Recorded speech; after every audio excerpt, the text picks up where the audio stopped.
Oh, Lily is in the attendees, so I'm going to promote Lily.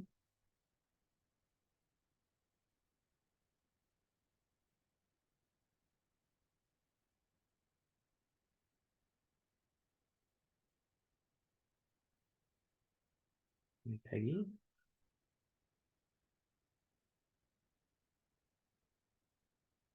Thank you. I think this is because he sent it to my the Gmail. Okay, yeah, no problem.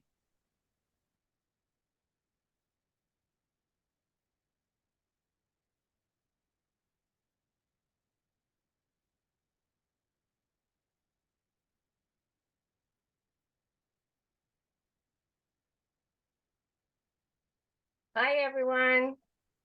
Hi, Peggy. Real quick, I see Edson Lopez that you're in the attendees participants here. Your site is not up on the agenda this evening. Just so you know, I don't know if you're here to speak to something else, but I don't think that we're discussing that tonight. We're at this point, we're kind of waiting for you to submit like the notice of intent, the after the fact notice of intent for the enforcement order. So if you want to shoot me an email, we can kind of coordinate if you have something else to add, but I don't think that there's a reason that you necessarily have to be at the meeting this evening.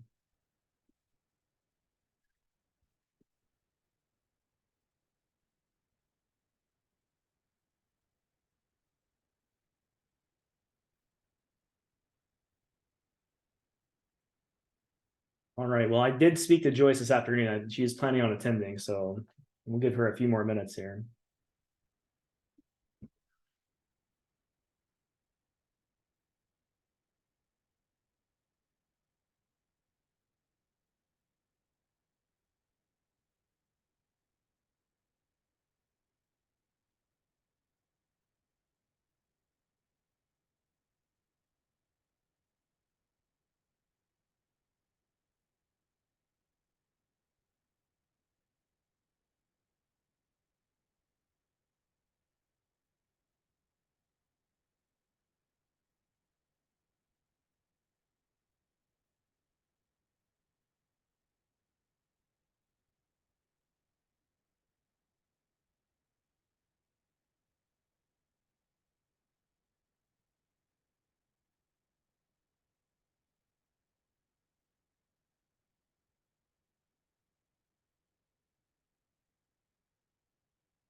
All right, hi, Joyce. You're muted. You. Let's see. It wants me to sign up for Zoom. This is very strange.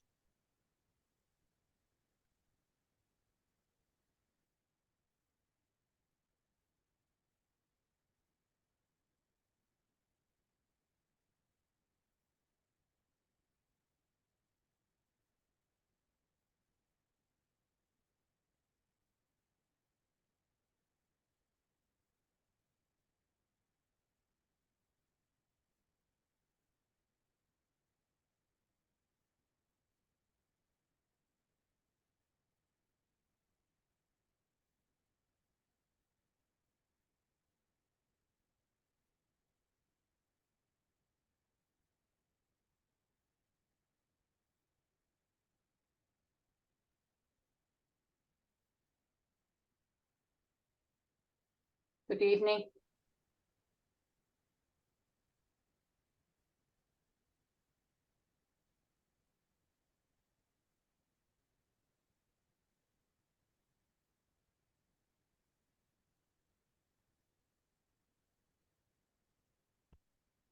Would you like me to begin, Kyle, or? Yeah, no, I think we're ready when you are, Joyce. Yep. Okay, that's wonderful. Thank you. It being 6:35 on September 20th, 2023, the meeting of the Brockton Conservation Commission is called to order. This meeting is being conducted remotely in accordance with Governor Healy's open meeting provisions, updated in March of 2023 to extend certain COVID-19 provisions until March 31st, 2025. Real-time public participation and comment can be addressed to the Conservation Commission utilizing the Zoom virtual meeting software. If you wish to comment during a public input portion of the hearing, please use the raise your hand function to be addressed at the appropriate time. For those of you joining by phone only, please press *9 to raise your hand. A copy of this recording will be on the city's webpage. All votes will be done by roll call to ensure count accuracy. And so we will begin with announcement, please, of the names of the commissioners that are present to determine whether or not we have quorum. Beekler here. Clay here. Curtis here.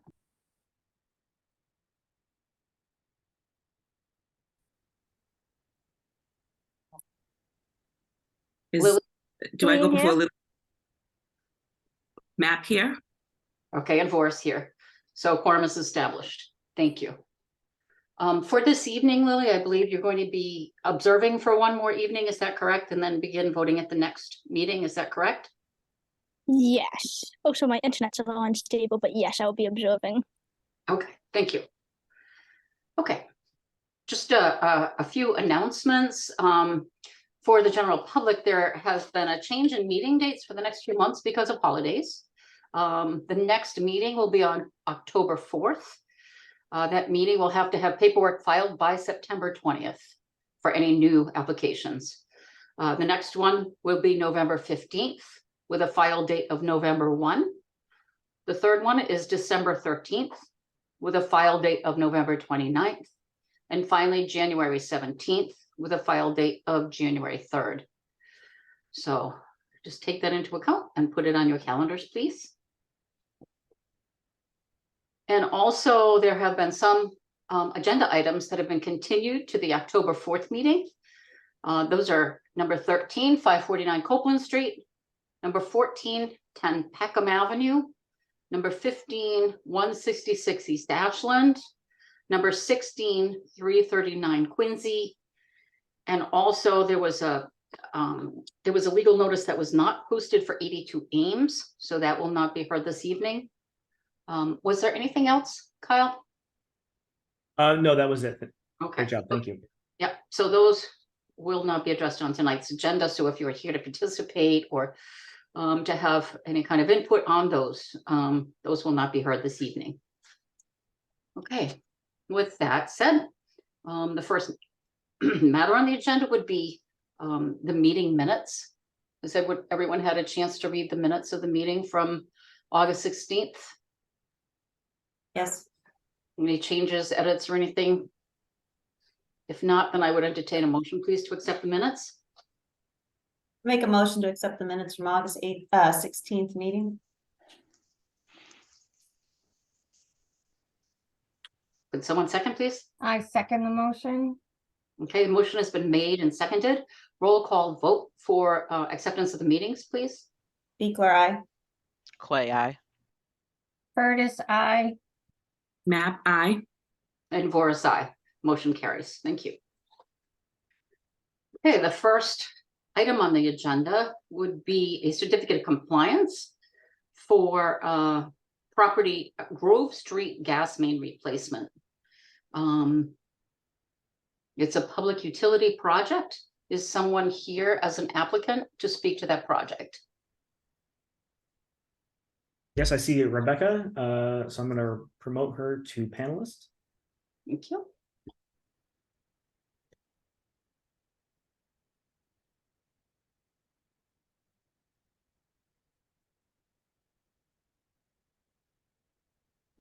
Hello, good evening. Rebecca Weissman with SWCA Environmental. Hello. Hello. Did you want a presentation for the certificate of compliance? Oh, Yeah. I mean, not necessarily. So I've already provided the agent report. I just didn't know if you had anything to just kind of speak to the project. You can say that it's completed, but it's kind of all contained in the agent report too. So if you don't have anything to add, that's fine. I can just kind of take it from here. So it's up to you if you want to say anything. It was, yes. SWCA provided environmental compliance monitoring weekly throughout the construction time period. And as well as after, to confirm that the area has been restored. I know that Mr. Holden has been out on the site and confirmed restoration so that the erosion controls could be removed. Thank you. Okay, great. Kyle? Yeah, as Rebecca said, I went out and confirmed that the banks had been stabilized so they could remove the erosion control structures. That was a few months ago. So after that, they've applied for this certificate of compliance. I went back to the site. Everything still looks great. So yeah, I see no reason that the commission couldn't issue a certificate of compliance for this project. I did make one note in my agent report that there's an ongoing condition. This is generally applicable for all of our orders of condition that basically states that no herbicides or pesticides should be used on the property. I'm not sure if it was Rebecca, but someone from SWCA Environmental pointed out to me that they are not responsible for maintaining the roadways here. So that condition is not something that they themselves can enforce. And I would agree, but it's still in the order of conditions anyway, but we're not like going to hold them accountable for any herbicide use at the site because it is a public roadway. What about for the initial plantings? Do you know if that can be prohibited for the initial plantings or not? Oh, certainly as part of the restoration process, but this is just the point was ongoing after we close out this order. They're not responsible for like this ongoing condition because they're not in charge of that area. Mm-hmm. And is that something that would be the city DPW that's in charge of, or yeah, presumably, yeah, they would be the people that are in charge of maintaining the roadways in the city. So I can reach out to them and just make sure that they're aware generally of not to use those products around obvious resource areas like river and stream crossings. Mm-hmm. Okay, that would be great if you could do that. That would be sure. Wonderful. Thank you. Good. And so I guess with that, commissioners, do you have any comments, any suggestions, any questions at all? I entertain a motion then to issue a certificate of compliance for Grove Street gas main replacement. I make a motion for a certificate of compliance to be issued for the Grove Street gas main replacement. Second, Motion's been made and seconded. Roll call vote, please. Before I. Clay, I. Curtis, I. Map I. And Vora's aye, that motion carries. Thank you, Rebecca. Thank you so much. Okay, Bye. bye-bye. The next item on the agenda is also a certificate of compliance. This is for 47 Westwood Avenue. Strong Point Engineering. Is someone here to represent? I don't believe so. If someone is, please raise your hand. But I spoke to the applicant and the engineers over the past week. And so I don't know that they're planning on attending the meeting tonight, which is fine. So this was for the construction of a single family home at 47 Westwood Avenue. The construction of the home is complete. And they've seeded the yard. The yard has grown. It's kind of weedy, but it is stable. So I went out and walked the site. The one outstanding complaint that I had mentioned in my agent report was that the silt fence and erosion controls were still in place on site, and the order of conditions very specifically state that those need to be removed and discarded appropriately somewhere off site. So I communicated that with them, and they were able to do that over the beginning part of this week. I went out to the site yesterday and confirmed that all of that had been removed. So at this point, I think we're able to issue the certificate of compliance. Thank you. Commissioners, any questions or anything? No? Okay, then I entertain a motion then to issue a certificate of compliance for 47 Westwood Avenue. Make a I make a motion. motion to issue a certificate of compliance for 47 Westwood Avenue. A Sorry, second, Laura. no worries. Second, Motion's been made and seconded. Roll call vote, please. Before I. Clay, I. Curtis, I. Map I. And Vora's aye. Motion passes. Thank you. Okay. The next item on the agenda, number 4, is an extension request for Oak Hill Way. Let me see, is anyone here representing that applicant? Yes, there are a few people. I'm going to promote them. If there's anyone else that I missed, please raise your hand as an attendee and I can promote you.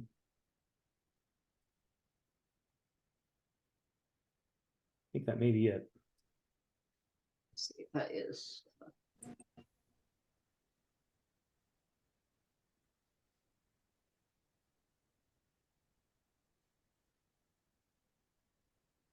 So we have Mr. Levy and Mr. Pogany, who will be speaking, please.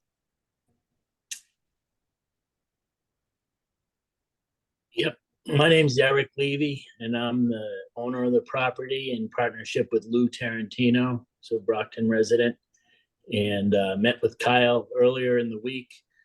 We noticed a little washout between the retention basins, so we performed corrective actions and have fixed those two areas that Kyle, you and I saw after a pretty unprecedented rain event, but that has been tended to.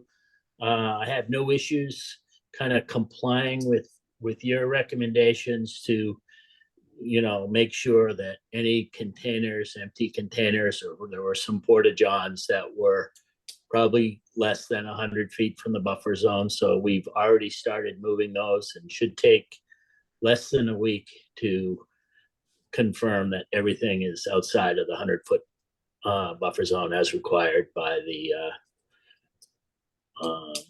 what you were asking there.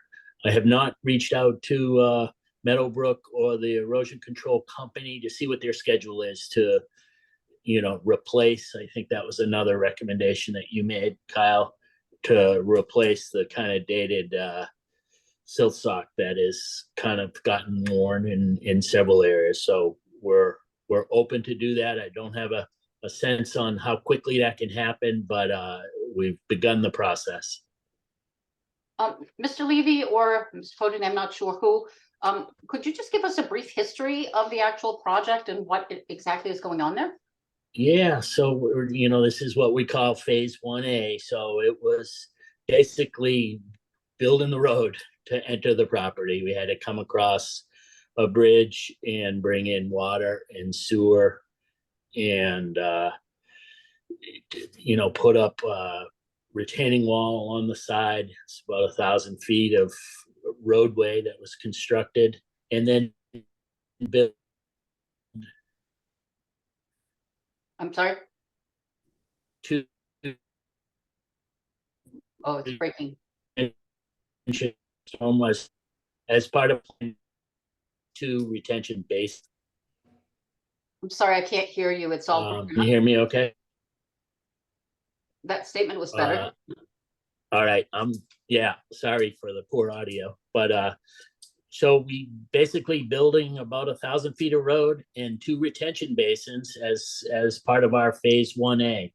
All the water and sewer pipes and catch basins are installed, and we just have to do the final connection with the city at the end of Oak Hill Way. So that'll be something coordinated with DPW. We are waiting for the utility to accept our work requests for power. So that's kind of the missing piece right now, waiting for power. And that's kind of where we're at right now. We are working on full plans, site plans with building that we're gonna present shortly, but we need to kind of get through this phase 1A first, which is, you know, the main entrance to the property with utilities. Mhm. And what exactly is the wetland crossing? Is that, what is that constructed of? It was a pre-existing H20 bridge, and we had to, you know, this was done a year and a half ago. We had to come under the stream there with water and sewer and bring it out to the property. So that has all been completed and has been revegetated and stabilized. And like I say, we just have to do the final interconnect with the city water and sewer on Oak Hill Way, which will be a live tap coordinated with DPW. And what are the ultimate plans for the site? Industrial, we have a vision of kind of a green industrial park. And right now we're working on a 18,000-foot building that would go in between the two ponds that are constructed, and it's organics processing. So we would receive source separated organics and packaged food waste, and it would go through a depackaging machine, and then we would capture the organics in tanks, and then that slurry of organics would be shipped to anaerobic digester to make green energy. We also are doing a small scale leaf and yard waste composting operation there, where we plan on bringing in some technology to accelerate the process and better control odors and leachate, condensate, stormwater, all of that stuff. So we're kind of up to our eyeballs in the design engineering of all of that stuff to make sure any concerns that the town would have are all addressed. And I look forward to kind of presenting the whole plan, to various people, in the next couple of months. Mhm. And the digester would be offsite, is that correct? Yes. Yeah, we don't have plans to build a digester. Yeah, the organic slurry would be shipped via tanker. Right now, we're involved with a project with the Greater Lawrence Sanitary District, which is the second largest wastewater treatment plant in Massachusetts, and they've had great results. This organic slurry to the back end of their wastewater cleaning process, to the point that they now are producing all the energy they need to clean water up in the Greater Lawrence area. So it's a cutting edge, exciting project that should be well received in Brockton.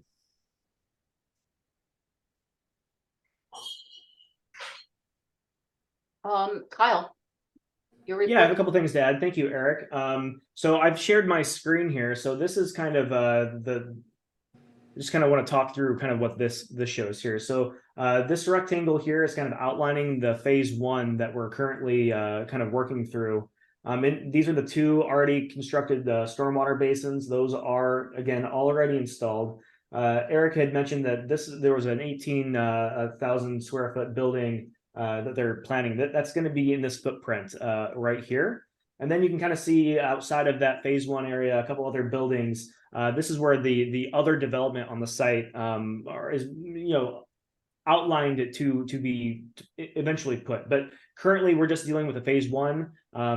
As part of this, and this is outlined also in the order of conditions, we will be getting phase two and forward as we go forward with this project. So they eventually, when they finish with phase one, they will submit a phase two. Probably phase two will be the construction of that building within the phase one area, but then all subsequent development here, it's all kind of within jurisdiction. So they're just gonna come back with new plans for different portions of this project as they finish up with the things that they're currently working on. So as Eric had mentioned, we're very close to being done with the phase one. We just have to run a couple, just the electrical line. But yeah, that's what this kind of map is. Eric, do you have anything else about the map that you want to talk about? No. All right, great, thanks. Commissioners, any questions? Actually, if you couldn't mind, Kyle, would you mind putting the map back up in case there are questions about that? Sure. Thank you. I have a couple of questions. Where is the waste coming from? It would, my company, Save That Stuff is a collector of organics. We collect, from Worcester on the west to Providence, Rhode Island on the south. We're primarily located in Boston, but we have a diverse group of customers, for schools, universities, retail, restaurants, hotels, hospitals. And again, it's primarily source separated organics or expired packaged food that comes in on box trucks or trailers from places like Shaw's, Methuen, or different grocery distribution centers that have expired food that needs to get recycled. And how are the roads going to be maintained during like the winter months, the ice and snow? Will they be sanded, yep. rock salt?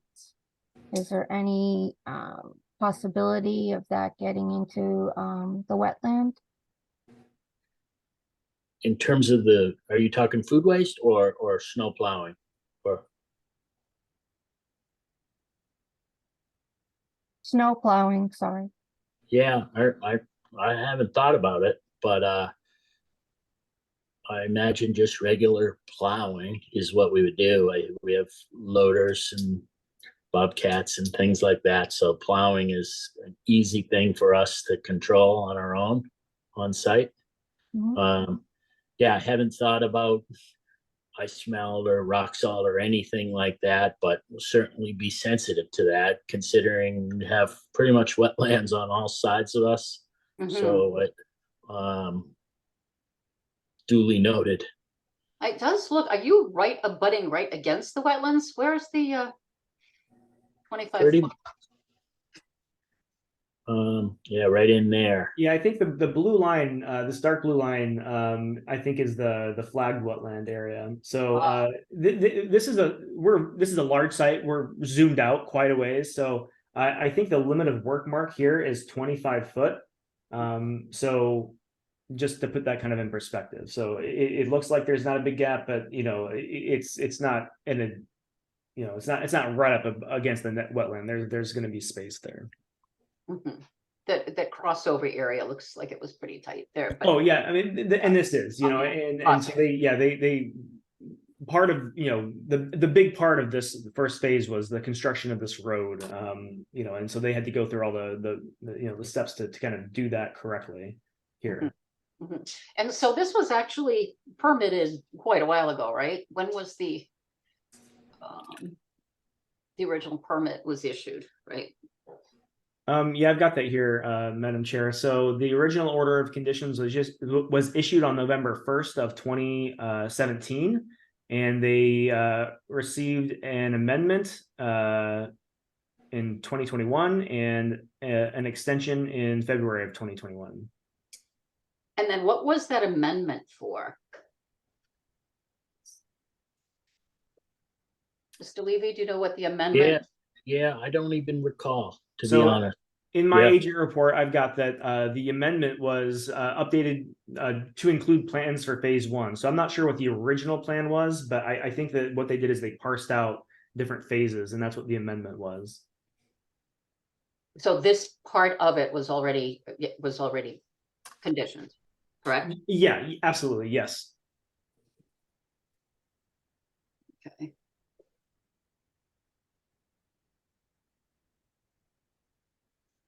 Right. So the commission isn't really approving or denying the plans here because the plans have Right. already kind of been approved in the past. So we're just we're deciding if we're going to issue that extension. So it's not an amendment of any kind. The work is already going on. It's maintaining the same project as it was at that time. Is that correct? Only extending the time.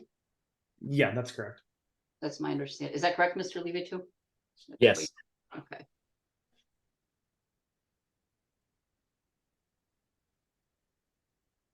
Commissioners, any questions at all?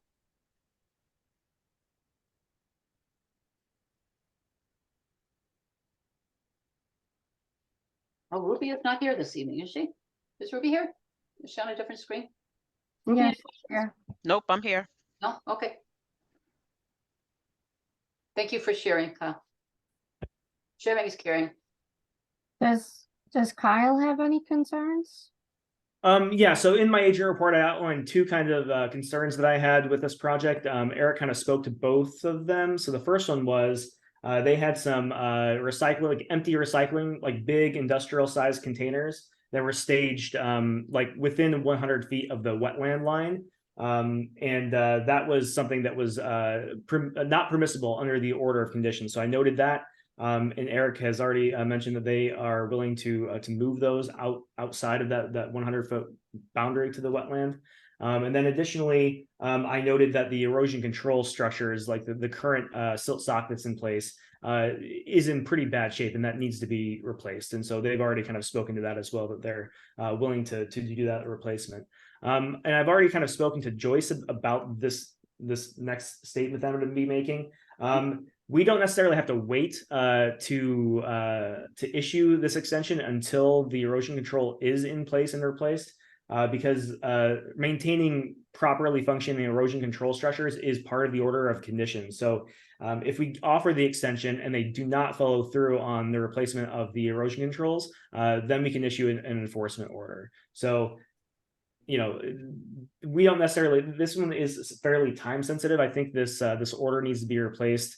This order either needs to be extended, or we'll just vote to not extend it by November 1st. But that means we either have to make that vote tonight or on the October 4th meeting, because the November meeting is on November 15th. So the point is, I don't think that we need to necessarily wait for the installation of the erosion control structures before issuing the extension. Mhm. So the extension again is only for this phase one. Yes, that's correct. And then for the development or for the building of this actual building, they'll have to have an amendment, you know, so phase 1A or B, and then when they expand to do the rest of the site, those will be subsequent amendments as well. Would they be amendments, or would they be whole NOI, new NOI? It could, I mean, maybe it could be either. Not quite sure. That's kind of up to the applicant. In the current order of conditions, it does state though that subsequent plans and development should be done through an amended order. Okay, I just, you know, extending with amendments sometimes is, none of us were here, I don't think, when the whole site was first evaluated, so. Sure, and that's something that I guess We it can could talk be up to about the that. discretion of the board, right? So, yeah. Okay.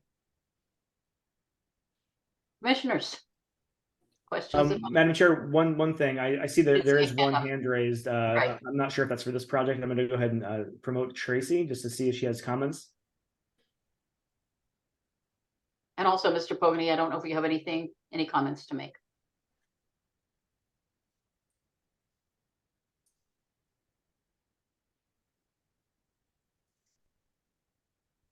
Hi, Tracy. Oh, sorry. Go ahead, Alex. Hi, Just Tracy.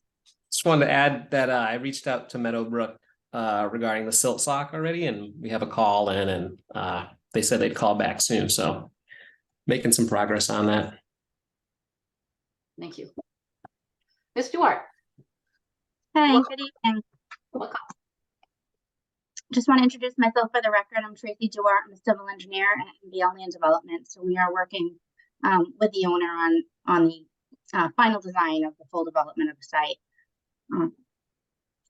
So I think you guys pretty much covered a lot. As far as in the future, whether it's an amendment or a new order, I will say the only issue I've ever had in the past is I have not been able to get a new DEP file number when there's a current DEP file number on a site. So that might be an issue. So I don't know if that's something to discuss, whether possibly going for, you know, a COC to close out once one phase is done and then getting a new order, or going for the amendment. But just wanted to point that out, that I've had that issue before.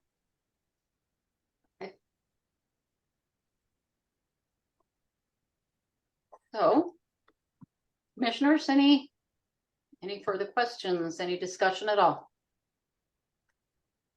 Has Beta been out to look at the site? No. Is Is it required or necessary? I don't think so. Not for this. This is just what we're doing here. The work has already been permitted. So all of this has already been approved by a previous version of the Brockton Conservation Commission. So all Yeah. we're doing here is ensuring compliance with the issued order of conditions, and then deciding on whether we want to issue this extension or not. So I didn't think Beta was needed to be involved in this. Mhm. Any future building, of course, would have to be evaluated, I'm sure. Yeah. Okay. Questions at all? No one else from the public? No? Good. I feel comfortable since there is always that avenue of enforcement if there is a concern, if things don't seem to be progressing. So that's good too. But I entertain a motion then. It's up to you, commissioners, to extend or not extend.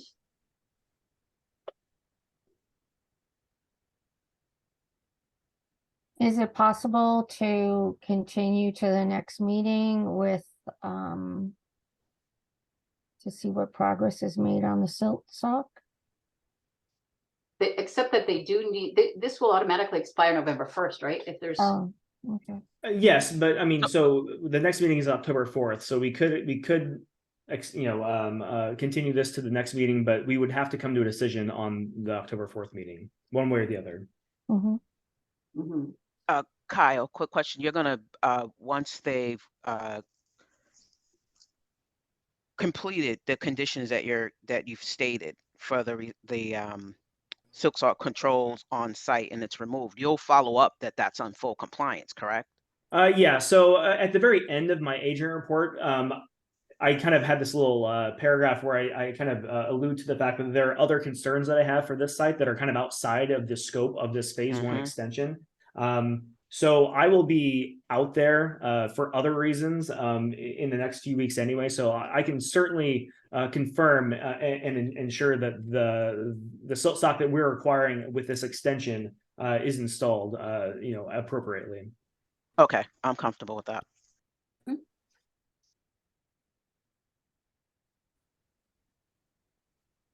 Commissioners? I'm comfortable with that too. Okay, Laura? And Sharifa? Same, yes. Then I would entertain a motion then to grant the extension request for 115 Oak Hill Way. Is it 015 Oak Hill Way? That's just the assessor's map number. This doesn't have an address yet, so Yeah. Oak Hill Way, 0 Oak Hill Way. I'll make a motion to extend the request for Oak Hill Way, as long as the conditions that Kyle has outlined have been met within a timely manner. A second.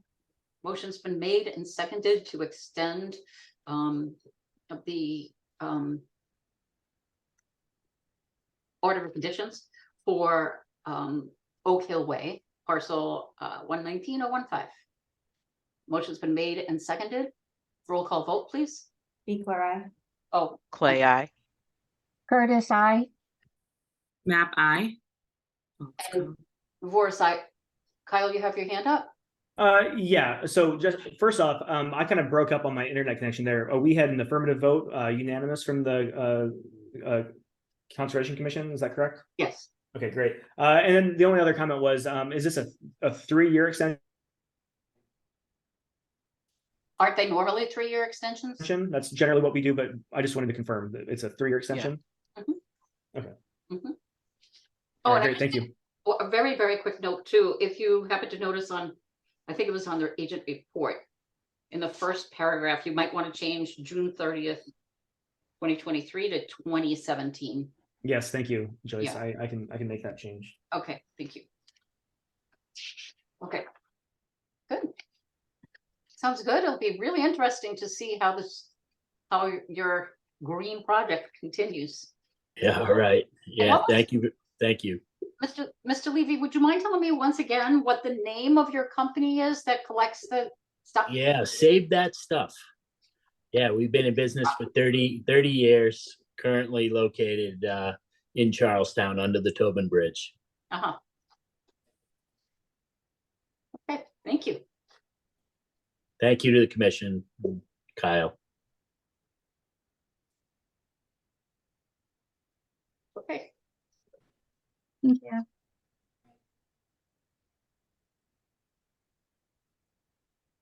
Thanks all. You're welcome. We'll see you again, I'm sure.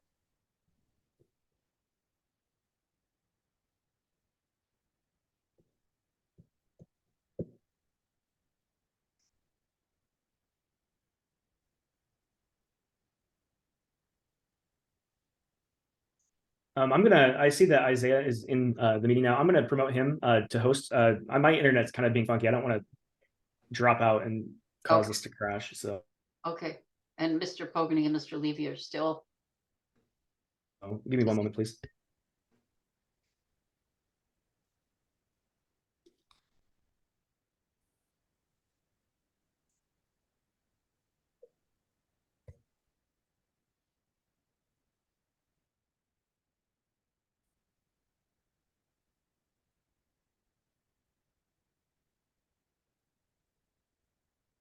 All right, thank you.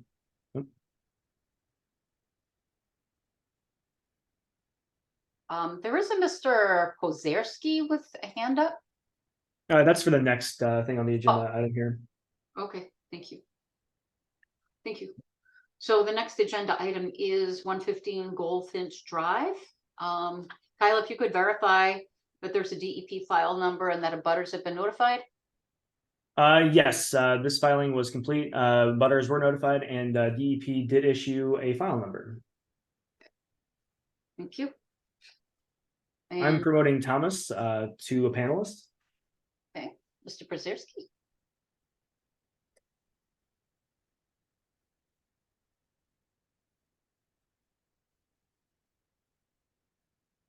And Attorney Burke as well. Oh, His hand's not up. I saw it just a moment ago. Attorney Burke, if you would like to speak on this, you're welcome. Just raise your hand again, and I'll promote you.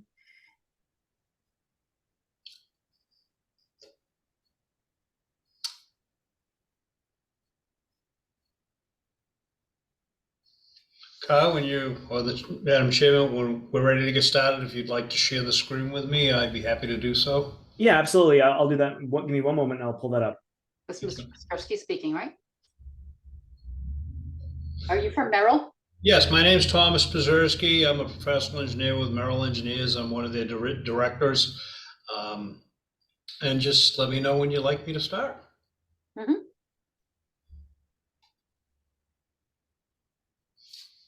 Just as soon as I get.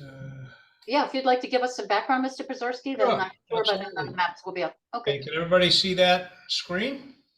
Mhm. Okay, Yeah, great. sure, thanks. All right, my name is Tom Przerski from Merrill Engineers in Plymouth. We were contacted by the property owner and the applicant to take a look at this property. Apparently, there was a problem that creeped up. So I went down and took a look at it. I saw that there was disturbance on the adjacent property, which is the Wildlands Trust property. What the homeowner didn't realize is how far back that property line went, and they weren't familiar that weren't aware there was a wetland down over through here. The contractor went over the property line. They weren't aware of it. As soon as they became aware that there was a problem, and we weren't involved with the project at that time, they stopped immediately. And subsequently, I was contacted to get involved with the project. Our firm does a few of these every year. We collaborate with a variety of professionals to try to resolve these problems. In this particular instance, we collaborated with ECR Environmental. We have a landscaper on board who's very good at restoring these things, Duxbury Gardeners. And we also are working with attorney Jim Burke. And once we realized there was a problem out here, we had the wetland scientists go out and delineate the wetlands. That was Brad Holmes from ECR. The wetland line is here in blue. We subsequently proceeded to complete an existing condition survey, which you can see here. And at that point, we located the limit of disturbance area out here. Now, Mr. Pazerski, would you mind telling me when that line was delineated? yeah, it was around late 2021 roughly. And I also contacted Wildlands Trust, and I met Owen Gray out here to take a look at the situation as well and how we should address it. It was subsequently determined that we needed to come up with a wetlands restoration plan. Now, in this particular area here, there's patios, a fire pit, there's a patio, there's a wall that comes over through here. Yeah, you can see it better on this plan. Could bring it up just a little bit closer. That would be lovely. Sure, let me see if I can do that. I think you guys are in the way of the Zoom. You are. I'm gonna move you over the other side. All right. There we go. Awesome. So you can see in here, there's a fire pit that encroached here. There's fill that encroached here. Here's the wetland line. Here's the zone A line. Here are your jurisdictional buffers, the 25-foot no touch, the 50-foot, the 100-foot. And what we did is we located, as you can see, the limit of clearing over here. And then we came up with a program to restore this particular area. Now, our goal is, you can see in the notice of intent, we put this in 2 phases, and we think it's kind of important that we get these projects done at the same time. And the reason for that is, and that will be the same thing with the next filing, which is the Wildlands Trust property. This is my applicant's property. This is the Wildlands Trust property here. So what we would like to do is get out there, put the erosion control measures in. We want to remove the fill that's located in here and here in the 100-year floodplain, regrade this off gradually, then re-prepare the soil area in here. Put a nice soil matrix in here. We have a restoration plan that I will be more than happy to zoom in on. You can see that it is quite extensive. We have basically in this area, we're going to have about 20 saplings, 45 shrub species, and then that's the buffer zone. And then we have an additional 33 saplings. So there's quite a bit of plantings going on here. There's literally hundreds of plantings that are going to be placed in this particular area.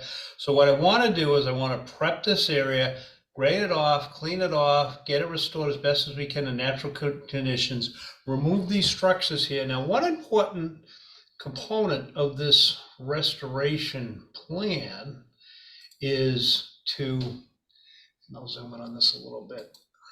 I apologize for jumping back and forth, but some of these plans show what's going on better than the other ones.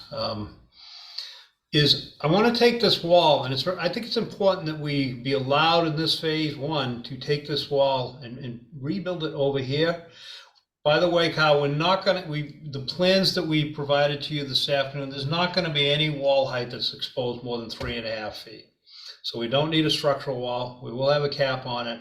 And the reason I want to get this stabilized here is because, and do it as part of this phase, is move the wall, put it in here, regrade it, and then start a stabilization process. If we are not allowed to do that, then what happens is then we've got to come back in on phase 2 and do this part and disturb this whole area and then put the base of the wall in, compact it, put it in. I want to work in here, back out, and be done, all right? And we'd like to do that this fall. The contractor is ready to go with this particular component of it to stabilize it, get it all done, and then we can do that under the supervision of the professional wetland scientists and clearly the Conservation Commission. We've identified a material staging area here to bring the material store. We obviously, you can see we even have a larger area that we could use in here if we need to get out of the way. The access would be down the end of the driveway to get in here and do the work. You can see we've got a limit of work at the erosion control line, and then all the species that have been picked out here are naturally found in this area as we back up, and selected for areas where the elevation changes, that it works properly in this particular environment. Then the phase 2 of this project, you can see this is that same wall. We've got this all stabilized. We've got all this all vegetated. We're taking care of this. We will temporarily seed up here. And then what I would like to do is then commence with the rest of this project here, where we're going to have a fence, which is great because it's going to help delineate that area, and then back out as we take this area out here. We changed some of what they wanted to do on their pool plan here, and we've dropped this whole area down. So we're minimizing the fill in this particular area. We've flattened this area out here, lowered these walls down because they wanted, the original plan that Kyle saw had, I think, 7-foot walls. We're not going to do that. We're going to terrace things down, minimize the earthwork in the buffer zone. There'll be less time in there to get in there. Then we can come up in the pool area where it's nice and stable and flat. Presently, work out and get out and be done. And then when everything's said and done, we will have a nice fenced area in here. And that's basically, I think, an overview of what's going on here. So, Mr. Pazerski, I just want to make sure that I understand. What you're suggesting is that you would almost simultaneously remove the old retaining wall, grade that out, and put in a newer retaining wall closer to the home? Is that Yeah, correct? that's a critical component here, because I think of the amount of fill and everything that's down here. So what I want to do is we want to take this wall out here, and I want to relocate this wall here to stabilize this area here, temporarily seed up here, and then we can get in here and do the yeoman's work of getting the natural area restored here. And then this gives us a nice slope to back out. And then we would just, then the next phase of this project would then be continue to work here and then back out. So you're proposing to use the same material from the old wall that was outside of the boundary? Essentially, yeah. And then they'll supplement it with new materials as needed. I mean, I did go out with Kyle to the site, and that was a really tall wall. How deep will it be in order to maintain, to keep it so that way there isn't any breakthrough or anything? How deep will that wall have to be? I don't think it'll have to be very deep at all, because remember what I said here is we're proposing that we're going to, and this is something I want to review on site with the contractors and everything. We're proposing to drop this particular area down. I think they built that wall up so high in anticipation of putting several feet of fill in here. And when they realized the problem, they stopped. Well, that's not going to be the program now. What we're going to do is have a much more shallow wall. This whole, as you can see these steps here, this whole area is going to terrace down to a much lower area that needs less fill. And then as we come up here, it'll be 3.5 feet. And actually what happens is you can see how the fill walks up here. There's a box there that's preventing me from seeing the, yeah, thank you. Yeah, you see where it's walking up here? The wall is actually going to come above the grade, and the pool area is going to drop down. So then what that does is that's a nice amenity. So the runoff, it intercepts some of the runoff, and then it allows it to shed over the patio area here instead of sheet flowing everything here and then it flies down the hill. So yeah, that's basically what we're showing. And this is a blow up of that area with the elevations. Oh, yeah. And as you can see, we've taken that wall down, and we're gonna take that down. And this is stuff, like I said, we want to review in the field, because I know some of these areas when you get down here. I mean, I think this is probably the area you looked at here, where the elevation is somewhere around 159 and the top of the wall is 165. So it's probably 6 feet up in the air.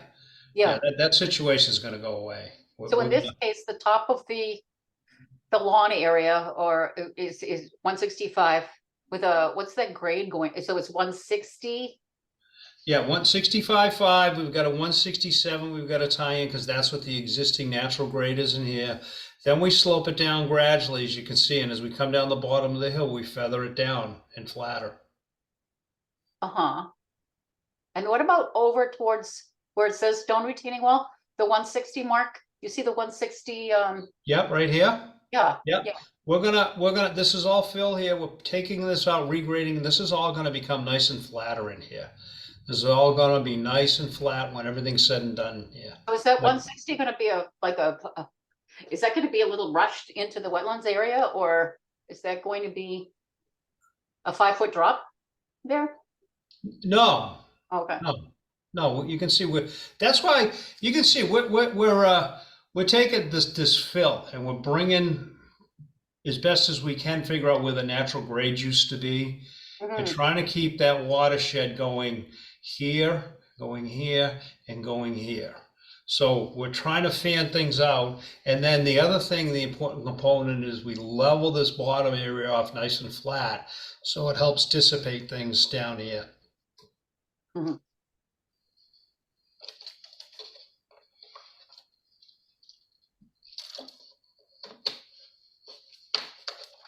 Kyle? Yeah, I was just raising my hand just to make a point here. The 160 that you were mentioning there a moment ago, Madam Chair, is that's part of the existing conditions versus that's the light gray that's kind of Yes. back. Yeah, these are the dark new grades blacks here. are the proposed elevations. Okay. One Yeah, second. this is steep, and we're taking that steepness out. I see. Thank you. Good point, Kyle. Thank you.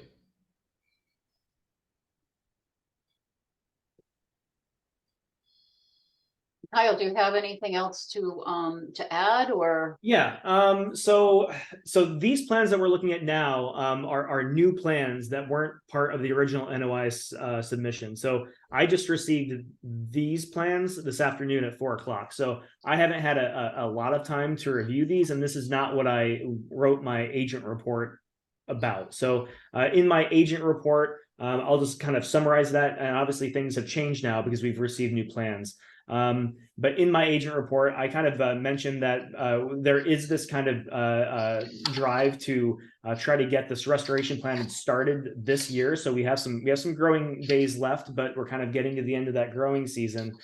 So with the intention of trying to get this through this process a little bit faster, I kind of recommended that we kind of just split at least the 115 Goldfinch project into two like distinct phases. And not just like a sequence of construction.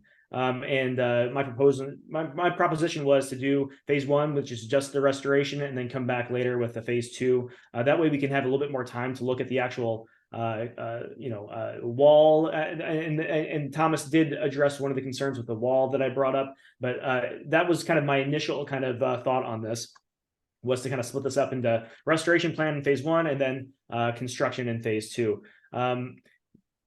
Again, I haven't really been able to look at this specific plan very deeply since we just got that today. But Thomas, I guess you and I can maybe have a quick discussion here. The other thing that I was concerned about, and you've kind of already addressed this, aside from the height of the wall, was when that wall would be constructed. Because I agree with you that we want to get that wall probably constructed at or before we do the restoration planting, because we don't want to have to go in there later after the fact and do more disturbance, and then also have to worry about protecting that area that we just restored. So I didn't really bring this up in the agent report because I kind of thought that would be addressed by splitting the project into 2 phases, but that was one thing that I wanted to mention.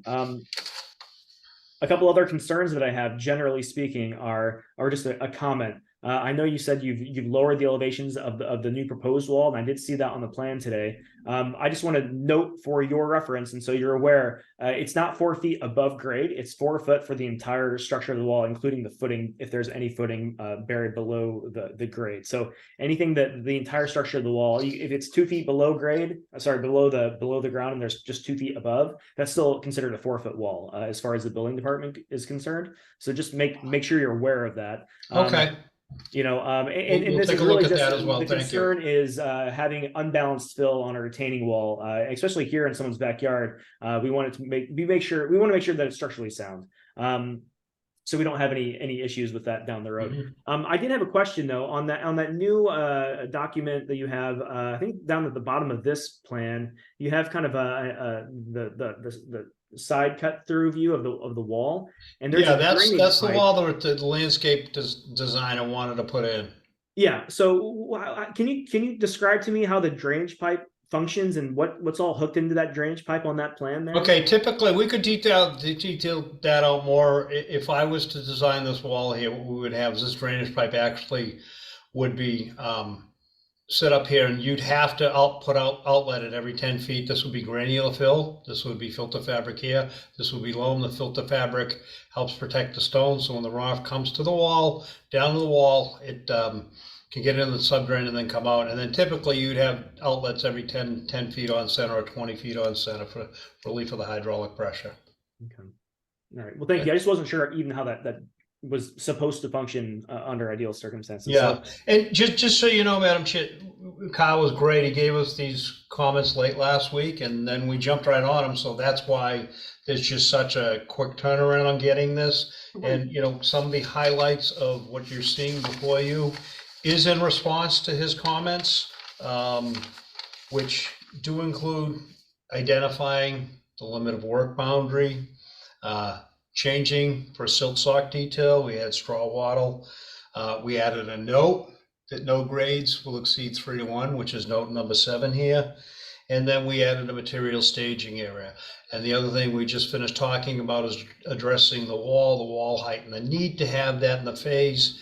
And we have also, for the record, as he asked for, is a phase 1 restoration plan.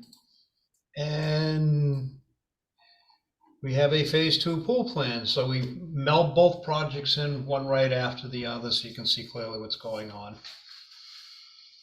We're pretty transparent, and we Karen's aware of what we're working here, and we worked with Karen in the past. So this is a patio? That looks like patio. That's not pool, is it? no, it's patio. That's the lower patio area blow up. Okay, and the pool would be the pool. If you of that? hold on a second. I keep thinking of an AutoCAD. I gotta go below to grab this. There's the pool. So this is here. And then we step up to the grade because the grade comes up quite a bit. I mean, we're down at 158, 159, 160, and up top here it's 173. So clearly you can see this is all natural woodland. So this was a natural hill in here that went down and drained into the wetlands. And if you look at how the existing topography goes here, these gray dashed lines, you can see how it wraps around here. We're trying to model that. And you can see the natural spacing of the topography. That's something we pay particular attention to in our design, that we try to do the same here. So we're not accelerating water, and then leave a level spot down here, because as you get down low, and as you all know, during the wetlands, a lot of times it gets flatter. That is in fact the case here. So we maintain that level area down here. So we're hopefully feeding the wetland the same way it's being fed now. And we have the same pattern. And then where that stone wall runs behind that patio, and then what did you say was up? There's a limit of works. It looks like the limit of work line. Correct. There would be no just a fence there. Is that correct? That'll be a silt sock, a stake in place silt sock. So it lets the contractor know this is where you can go. You can't go any further into the woods from here. It's essentially set right at the edge of the woods when they do the work. We exaggerated it off here a little bit, but it's going to be set right at the edge of the wood line. You can't go any further. And then this will allow them to get in here, take this wall out, remove any of these, the sub base or anything else they put in there.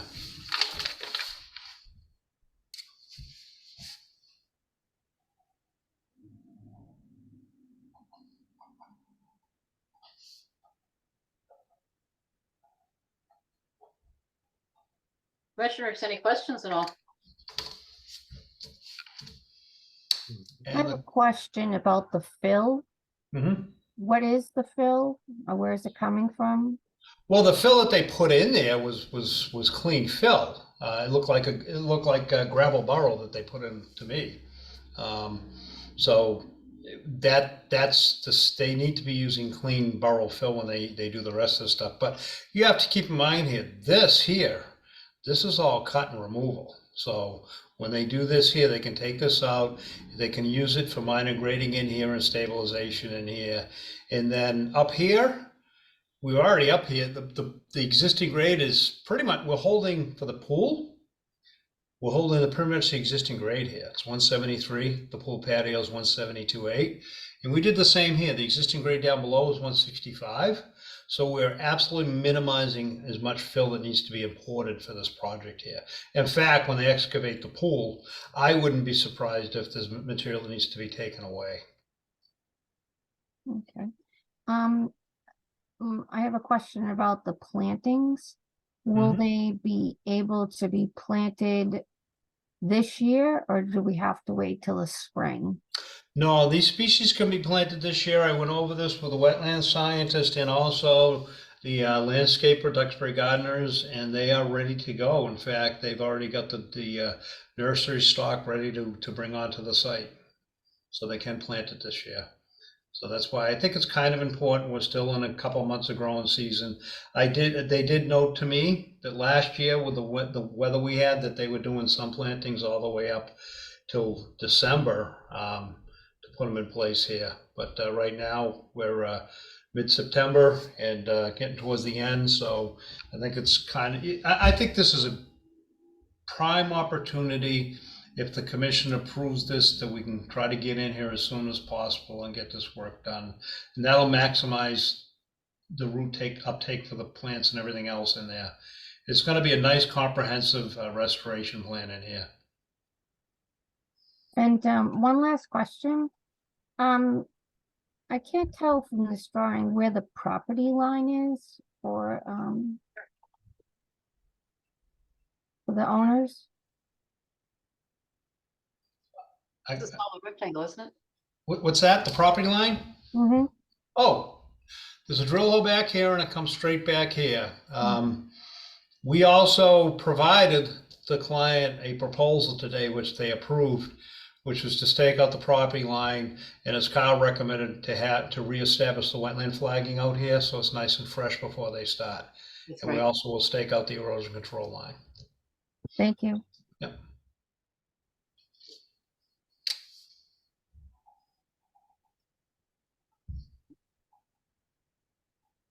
Sharifa, Ruby, Peggy. Oh, anyone else? Ruby, yeah, there you are. Any other questions at all? Kyle, I see your hand up, sir.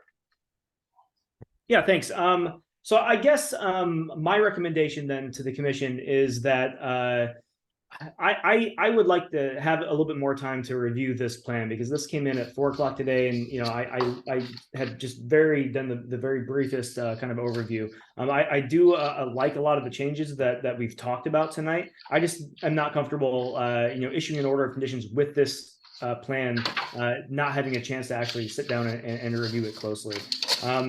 One thing that I would appreciate, and I think should be included with this, if we're going to try to stick to the one plan here, I think a sequence and schedule of the restoration and the construction would be helpful to include with this, just so we have that kind of in place, and we're kind of approving that along with this plan here. I think that might be a thing that we should include.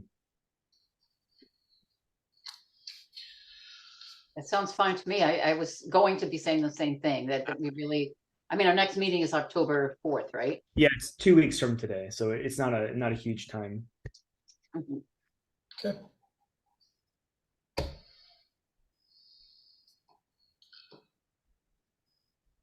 Is there anyone from the public that feels as though they might want to speak to this? Kyle, would you mind minimizing the screen, or? Oh, I Yeah, can stop sharing. I don't Okay. see anyone with their hand up though. No.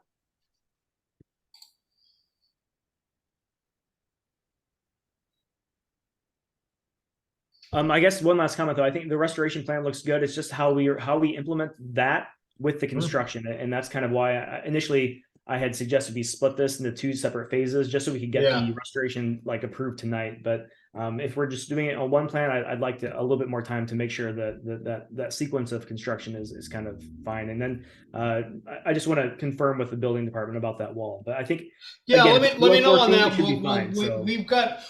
just so you know, yeah, please let me know on that particular issue. And then we've got the flexibility to work with you on that issue, meaning that we can relocate the wall a little bit and do some grading and stuff like that to comply with the height. And, you know, I want to try to minimize the fill that's being put down in that area there. And I think Sure, and I think that's we're darn probably close. beneficial from an environmental standpoint as well. So. Yeah, yeah, and if there's wildlife that has to use that area, they can certainly have ease of going around the area the way we've got the site graded off. Mhm. Commissioners, any questions at all? Comments? I noticed that Mr. I just Burke. have, Oh, go ahead. are we just voting on like passing phase one, the restoration? I'm a little confused. I think at this point, we'd probably just be continuing till October 4th. Is that what I'm hearing? Yeah. So that way we'd have time to eventually, digest How this. to, Sounds like the Correct. phase two thing is changing as a result of these new plans. So the idea of phase one for just restoration, I think that's been changed, that's changed as a result of these new plans. So I think that's something that needs for us to all take a, look at, and then for Kyle to be able to get back to Mr. Brzezowski with Yeah, between Kyle and I, we'll figure it out. Like I said, we got the letter late last week, and then we jumped right on this as quick as we could. And I do appreciate how fast you were able to turn that around. I have a lot on this agenda this month, so it was kind of a lot to get out as far as the report. So yeah, I appreciate how your turnaround there. But yeah, I think we just needed some time to kind of review the new plan but we can be in communication over the next week and kind of hash things out. Okay, sounds good. And I will talk to my folks about the sequencing of everything. So I'll entertain a motion then to continue to the next meeting. I'm sorry, Chairperson, don't we need to have public? I don't know if you said it. I did. There were no hands up. But Okay. Yeah. Thank you, though. And Mr. Burke, no comments? No, I think that Tom did a fabulous job, and I'm not sure there's anything I could say that would add to it. I know that the owners realized they had a mistake, but they jumped right on it. They worked with Wildlands and Wildlands has been very supportive of this project. I know Linda, and I've talked with her. So it's going to benefit everybody when this gets going, and we hope we can use the weather to our advantage. Thank you. Okay. And one final comment. We were told by Wildlands Trust that this is the first time that somebody who has created a problem on their property has come forward and said, "Hey, I stopped. I'm sorry. I did something wrong. How do I fix it?" And so, Absolutely. and they realize that. Mm-hmm. Okay. Thank you. Okay, so I entertain a motion then to continue to the next meeting to continue 115-5 to the next meeting. I make a motion to continue 115 Goldfinch Drive to our October 4th meeting. Second, Motion's been made and seconded. Roll call vote, please. Beekler, aye. Clay, eye. Curtis, I. Map I. Horace, aye. Motion carries. We'll see you next month. Thank you. Okay, thank you. Oh, will you also be speaking to the next? Yes. I won't let you go too quickly then. If I could just start, I think I could save everybody a whole bunch of time. I would. Is that okay? Yeah. This project is tied identical. I'm sorry. Good call. So we do have a load of bookkeeping that we need to do to open the hearing ahead of Oh, that's right. any comments there. So That's right, because it is a separate NOI. yeah, these are technically two separate filings, but but as implied before, these will be kind of implemented at the same time, almost by necessity, because the property line issue. So, but this is a separate filing, so we just needed to do some administrative things real quick. So first of all, just need to verify that there's been a DEP file number available and that abutters have been notified. So yes, DEP file number has been issued for this project, and then the abutters have been notified. Okay, thank you. And now, Mr. Brzezowski. And then also the legal notices have been posted. Okay. I will give you the same exact spiel we just went through. The projects have to be done together, and that's basically it. I think that it's up to the commission to probably follow suit what they just did with the continuance.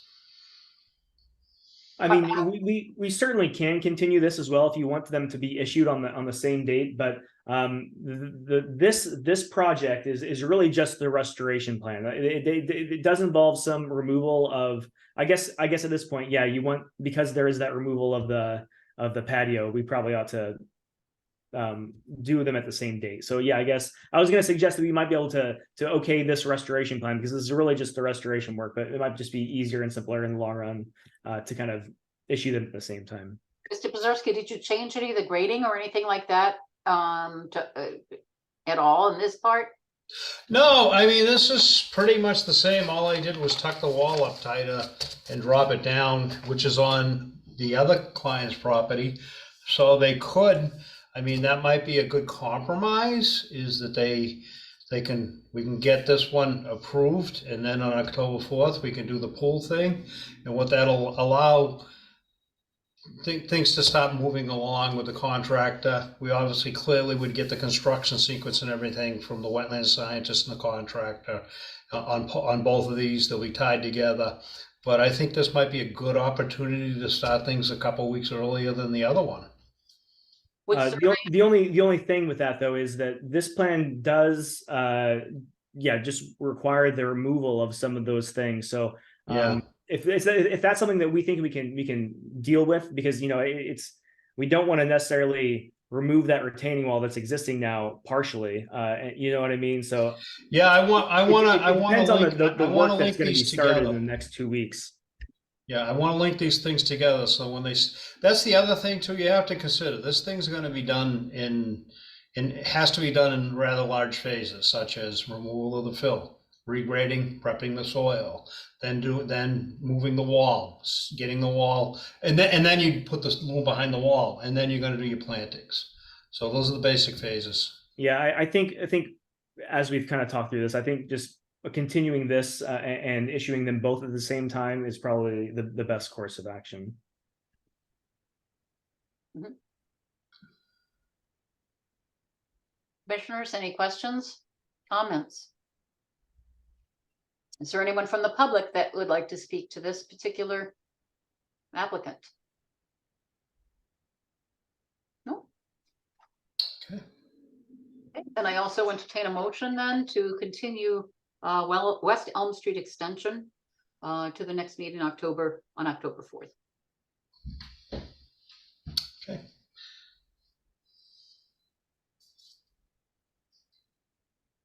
Made and seconded. Who made it? Who made the motion? Clay. Oh, thank you. Thank you, Ruby. Motion's been made. Second. Second and third. Okay, motion's been made and seconded. All in favor? Roll call vote, please. Finkler, aye. Clay, aye. Curtis, I. Knapp, aye. Voris, aye. Okay, we will see you next month then, Mr. Okay, thank you, folks. Okay, Have a great night. bye-bye. Okay. Next month.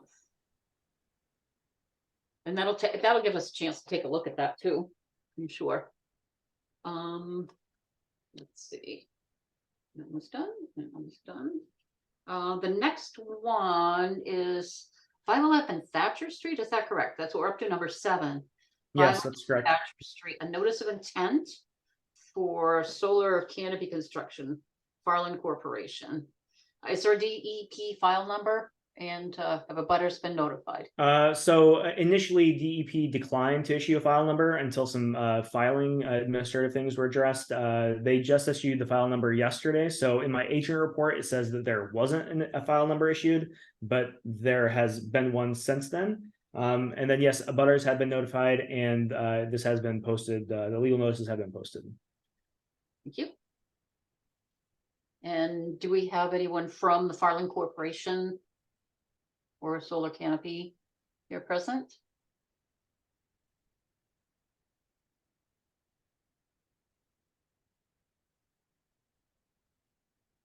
Christian Farland.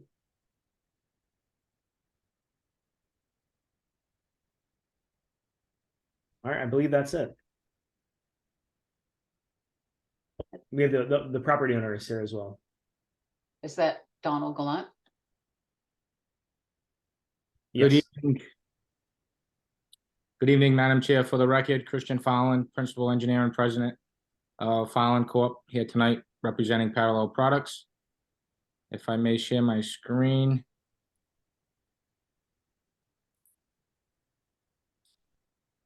So this is the site here. It's located at 511 Thatcher Street. The site is formerly a junkyard site, as you can see, with all the vehicles stored on site here. The total site is 7.82 acres of land. And I'm gonna share the site plan.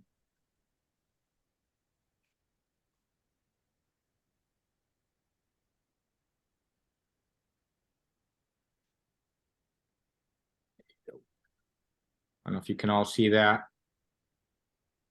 But basically the site has bordering vegetated wetlands on the south, which is the green line here, the north, and then to the east area here. The blue line is the 100-foot buffer line, and the magenta line is the 25-foot no-touch zone. Basically, what we're proposing here is solar canopies, 3 solar canopies over the existing cars. As far as stormwater goes, the stormwater isn't affected because the water just sheet flows through the existing through the panels. So it doesn't act like a roof, but every panel has an inch gap in between. So the water just hits the panels and then drops down below and then sheet flows as it currently exists out there. So there's no impacts in regards to stormwater runoff. We did provide stormwater runoff calculations and the stormwater checklist to the DEP. The site is within a flood zone. It's flood zone A. So the impacts to the floodplain were very minimal. There was a total of 727 cubic feet, which is basically just the columns that take up flood storage space for the canopies. So in order to compensate for that, we did provide a flood storage compensation of 756 cubic feet of storage, which is in the southerly portion of the site. That was the only revision to the set of plans that we did send over to Kyle. And that was requested as well from DEP. So as far as really the impacts, we've been doing these canopy projects all over the state. Really been targeting junkyard sites because there's a good tax credit for having these canopies in junkyard sites. And it gives a chance to clean up these sites as we go through it. Each canopy gets installed. We do one canopy at a time where the cars are all moved from that one section, whether we're starting on the south or the north. Cars are all removed. Most of them are removed usually off site. We put the canopy in and then they move the cars back in place. The canopies themselves are all designed to allow the operation to operate just as it did when the canopy wasn't there. There's clear enough height clearance for loaders to be able to move these vehicles in and out underneath the canopies as well. We did provide the canopy plans as well.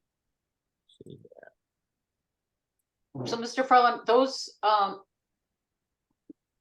those dark solid lines are the size of the entire canopy, and each one of those dots is a column that will support the canopy. Is that correct? Correct. Huge. Yeah. So as you can see, 80% of this project is actually outside the 100-foot buffer zone, which is the blue lines is the 100-foot buffer zone. So all these canopies are really outside that area. Again, this is all area that's previously disturbed. So it's really the work is going to be those columns. If we see there.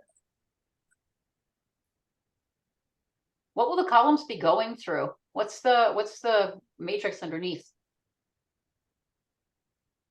so as far as the columns, I'll show you detail.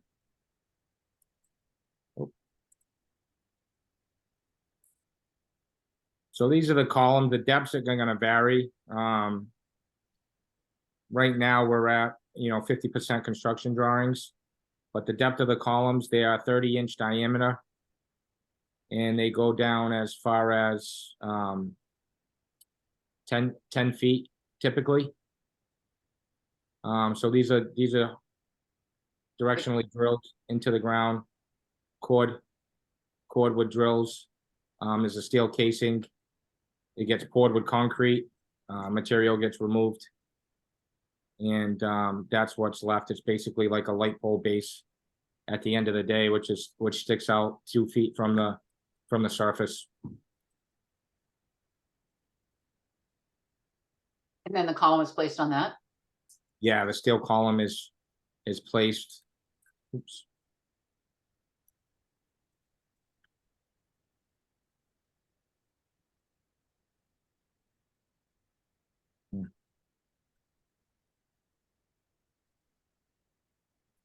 Move it over. And is there a panel at the top of each column? Yeah, the panel, this is the columns here. So you would have the columns align out. And then the panels are all up top. This is all just basically a steel structure. Canopy. How many solar panels would fit that area? Go back to this for you. Wow. So you can see each one of these panels, they have the rectangle shapes here. Yeah.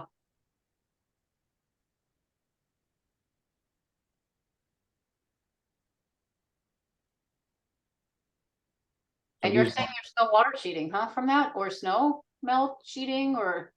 No, the canopies they're at 5 degrees. So the snow melts in between each panel there's an inch gap. If that was shown over here. 1 inch. Yeah. So the water sheet flows, it drips down, and then it would sheet flow as it typically would, as it would if the canopy wasn't there. And what did you say was on the matrix at the bottom that you'll be drilling through? Is that concrete? Is it gravel? What's underneath that the cars are parked on? Well, the existing grade remains. We don't change the grade. No, I just wondered what the material was. It's gravel. We bore out the gravel with the directional drilling, and that gravel gets replaced with concrete.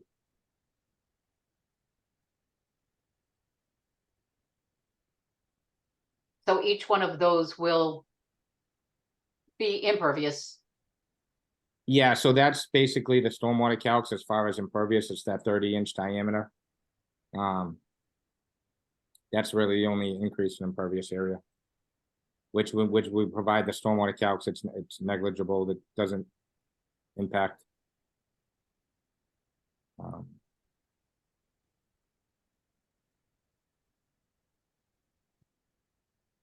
So you can see the spacing in between each column is typically 30 feet. There's 30-inch diameter, 30 feet between. Yep.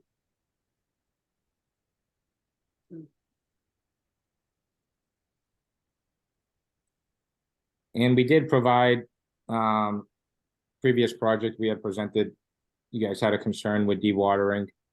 So we did provide the dewatering details as well in case we do run into any kind of water that does need to be pumped out.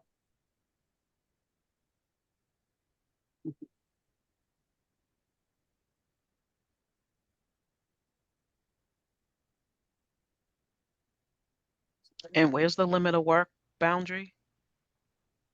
So the limit of work boundary, we have the siltation fence around the project. There's so many dots, it's hard to follow. We stay away from the, there's no work within the 25-foot buffer. And most of the, if you look at the aerial again, you'll see.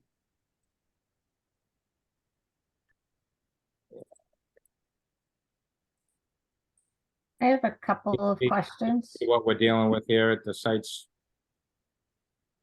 mainly, wide open. with the wetlands being north side, south side, and then in this portion over here.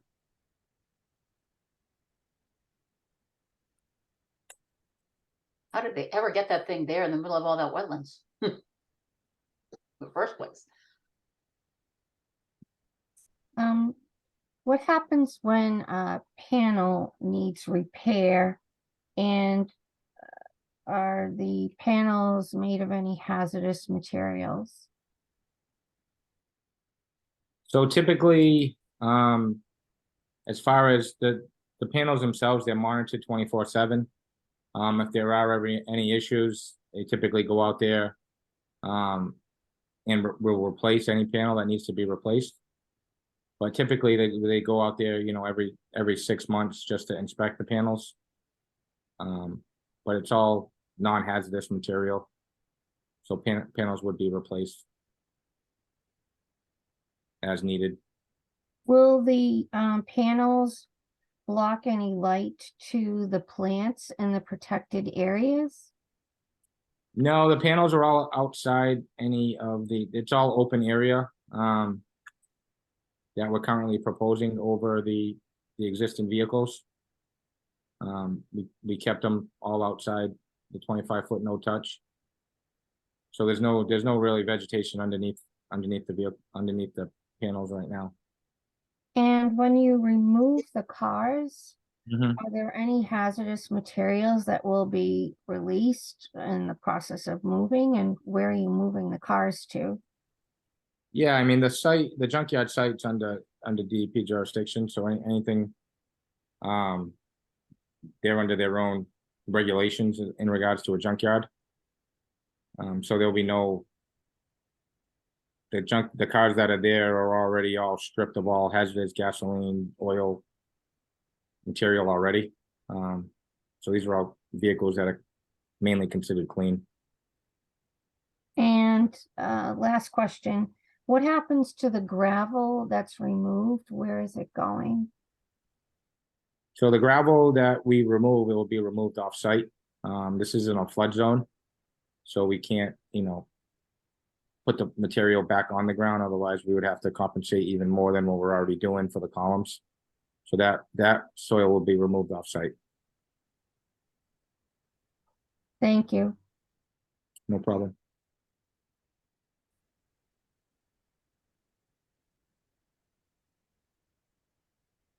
Mr. Holden.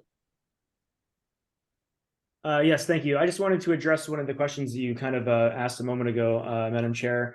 You asked how could a site like this be built since it's in like the floodplain and around all of those wetlands. So just a little bit of context for everyone. The Wetlands Protection Act was passed in the 70s.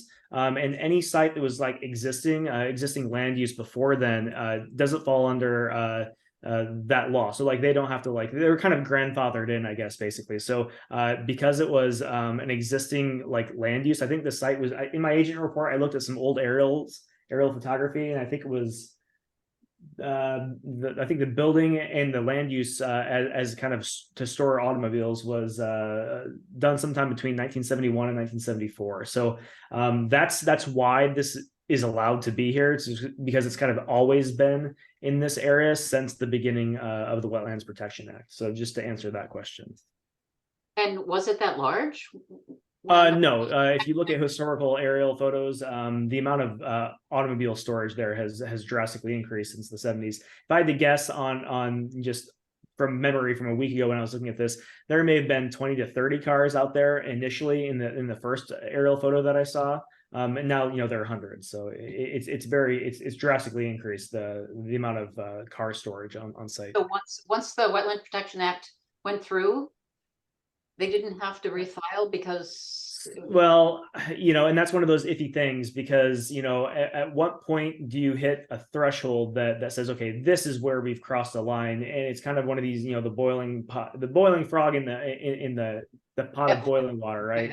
And that's kind of how this works. Like, not that the Wetlands Protection Act doesn't have jurisdiction here, it does, but at what point is is the threshold met? Like, why would there be action taken this year rather than the last 30 years? And you have to really answer that question satisfactorily to be able to pursue a case in something like this. But now there's an alteration to that site that then opens up evaluation of the site, no? Well, yes, it does open the site up for evaluation, and once hypothetically, if this were to be approved, it would also allow the commission to insert different stipulations in the order of conditions to improve the site and make it a better site environmentally than it currently is. Kyle, this hasn't been peer reviewed with Beta, has it?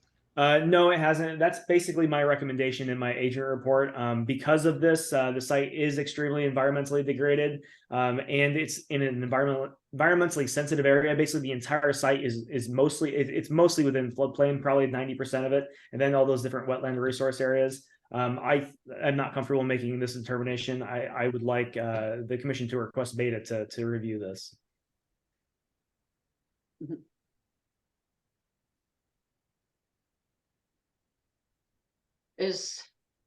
Commissioners, any other questions or anything? Is there anyone from the public that would like to speak to this particular applicant? See anything? I do not see any hands raised, Madam Chair. No. Then I entertain a motion that this particular case be presented to Beta for evaluation and then continued to a date in the future. I'm not sure that they'd be able to get it done in 2 weeks, but yeah. So just Christian, so you're aware the process here is I will ask Beta to review this for the commission. They will put together, they'll review the files that you sent to me, and they'll put together a scope and fee that needs to be funded by the applicant. Once that is funded, the scope and fee is funded, then Beta will start their peer review, and then that's kind of how we'll move through this process. Oftentimes there's kind of an exchange between the applicant and Beta as we address certain concerns, and that can take months as things go back and forth, but then at the end of that process, if all of Beta's concerns are met, then the commission can then issue an order of conditions for the site. Sounds good. okay. Would someone make a motion then to have Beta evaluate, and then we will continue to probably the November meeting? Does that sound appropriate? Because October is just in 2 weeks. I'm not. Can you skip months with a continuation? I'm not sure. I think once we open a hearing, does it not have to stay on the agenda until we close the hearing? Oh, okay. So we'll continue to next month and then just continue again should Beta not Yeah, I have it. believe so. Okay. So I entertain a motion, please. And the motion is for a request for Beta to review this proposal and property. So I make the motion for Beta to review the property at 511 Thatcher Street and the solar canopy construction, and continue this notice of intent until the November meeting. October, excuse me. Second. motion has been made and seconded to have this reviewed by Beta and then continue to the October meeting. Roll call vote, please. All in favor? Piekler, aye. Clay, aye. Curtis, I. Nap I. Voris, aye. Okay, Mr. Farland, I think we will see you next month or Absolutely. after that. Thank you. Can we take a 5-minute break? It's fine with me. Rest of the commissioners, okay? The time's 9. Oh, Kyle, okay with you? Yeah, that's fine. Let's do it. 7th inning stretch.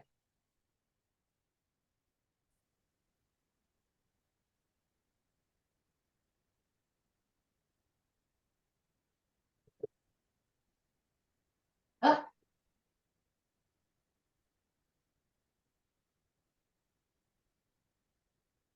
Yeah. Great.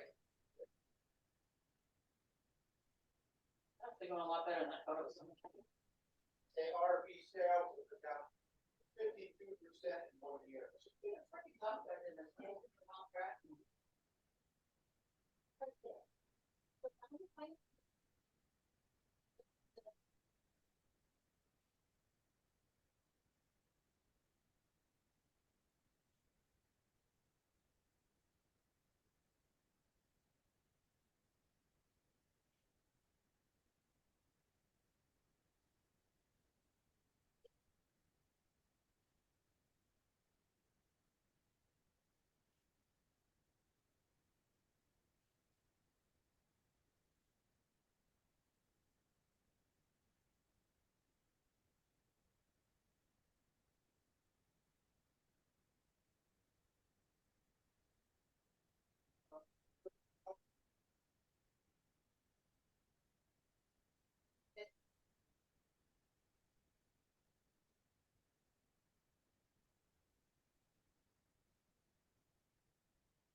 I know.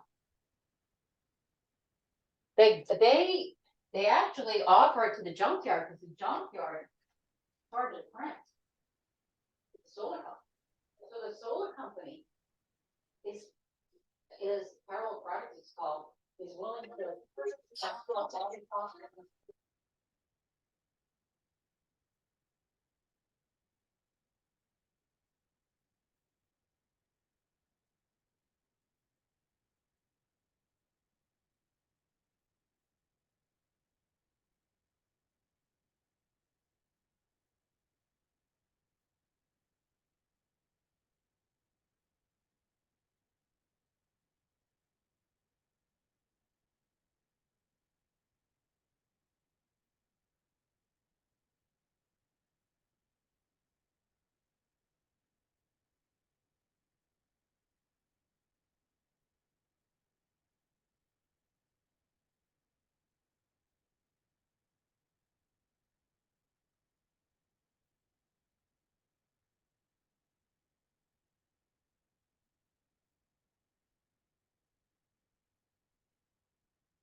Kyle, what were the other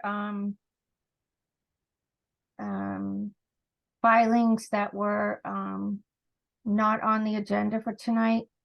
I got Yeah, number. so it was number 8, the Ames Street, 82 Ames Street RDA did not have legal notices posted. So, and that was because the applicant didn't fund them, not because we didn't try to post the legal notices. So they are not on the agenda. Well, they're on the agenda, but they're not like going to be discussed tonight. Right. And then it was number 13, 14, 15, and 16.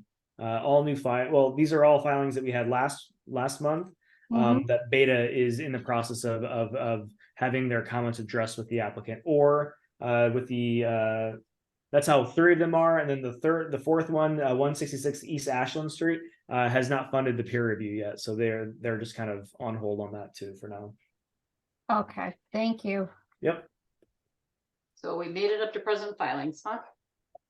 we did.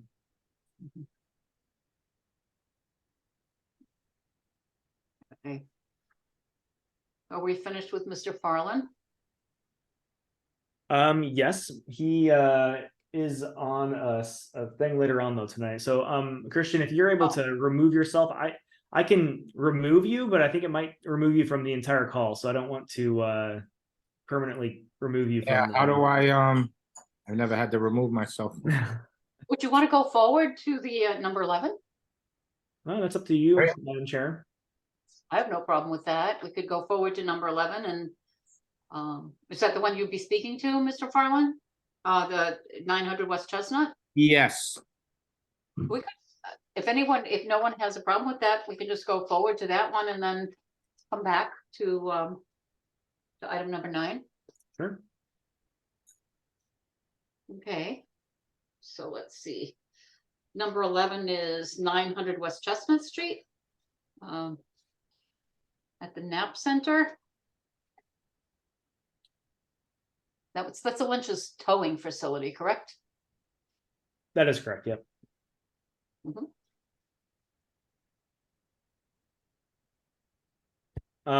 So just are we ready to move forward, Madam Chair? Certainly, please. Okay, so this is something that's been before the commission. I think 2 months ago was when it was first brought before the commission. We looked at some plans. Elise had some comments for Farland Corp to address. We communicated those comments, and I think this was continued from last month because we just didn't have quite enough time to get the plans turned around and address the comments that were made. Christian, do you want to take this away? I guess as far as I'm concerned, they've addressed all the comments that we've kind of had for this project. So, Christian, I guess I'll let you take it away. Yes. Again, Madam Chair, for the record, Christian Farland, Principal Engineer and President of Farland Corp. We did present this project, as Kyle had said, a month or 2 ago. We made the revisions that the commission had requested. Again, this was an existing filing that was previously approved. We are putting solar canopies over the existing pavement, so there's no additional work outside the limit of work that was already approved. Originally, the commission had some concerns with the areas that we did propose outside of the pavement area, specifically in the panel to the north, which was this panel here, was overhanging the pavement area. So we did bring that in. So there wouldn't be any shading in that vegetation area. So we made those changes. We did add the details of dewatering if needed. So we feel like we addressed all the comments. I think Kyle's consultant agent report did state that. So we're hoping the commission agrees and can approve this amendment tonight. So I guess the one caveat is there have been multiple submissions over the last 2 months that address specific concerns, but we don't have a final packet that has all of the things kind of included. So in my agent report, I do recommend that we issue this amended order of conditions, but that's a subject that we get presented final plans that are inclusive of all the changes, because right now I think the most recent plan that you submitted for this meeting was just a map like this. So we need the other things, and I guess Christian, I can work with you Yeah. to really lay that out. And I think I have that outlined, like the specific documents that I want in the agent report.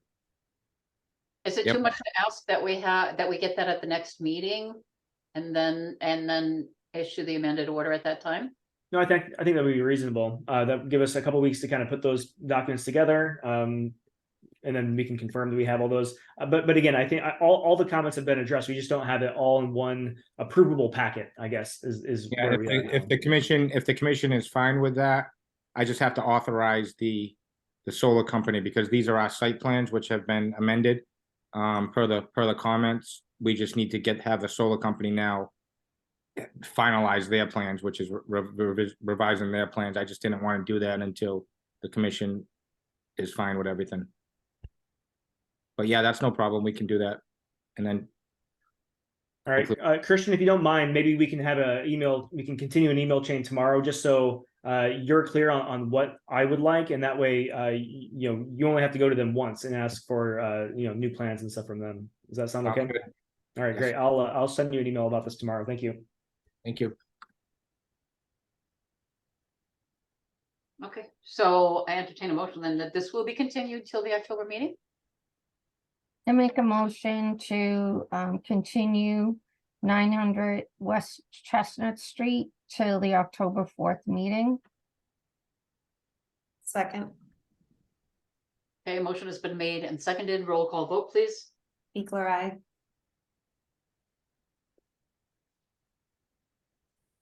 Sorry, Clay, I. Curtis, I.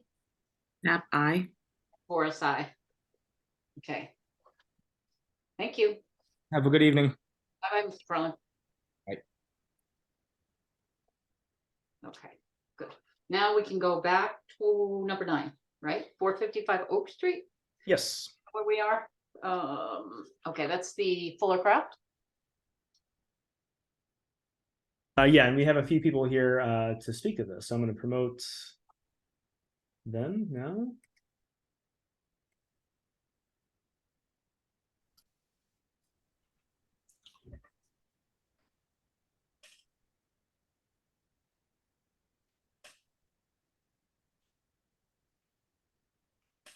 Tim Power. Hello, Mr. Power. Hi, Mr. Bernstein. Hi, how you doing? Hi. Good evening. An update. We haven't seen you in a while. That's true. You'd like You want me to go? Sure. We ready to? either.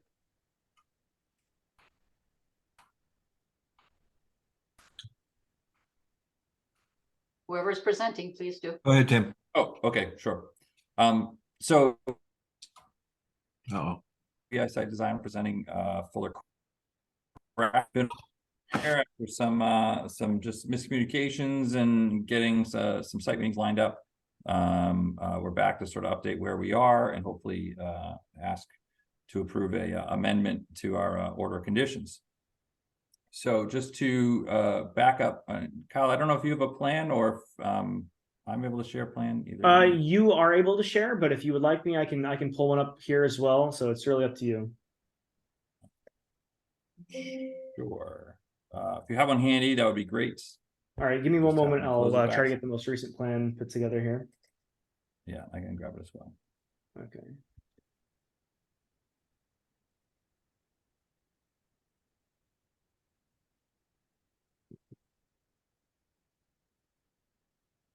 I'm just trying to make sure this is the most recent plan, so give me one moment, please. Sure, I do have it here too. I'm happy to put it up. Okay, yeah, if you've got it handy, please go ahead. Yep. What's this? Sorry, everyone, for the delay. Share.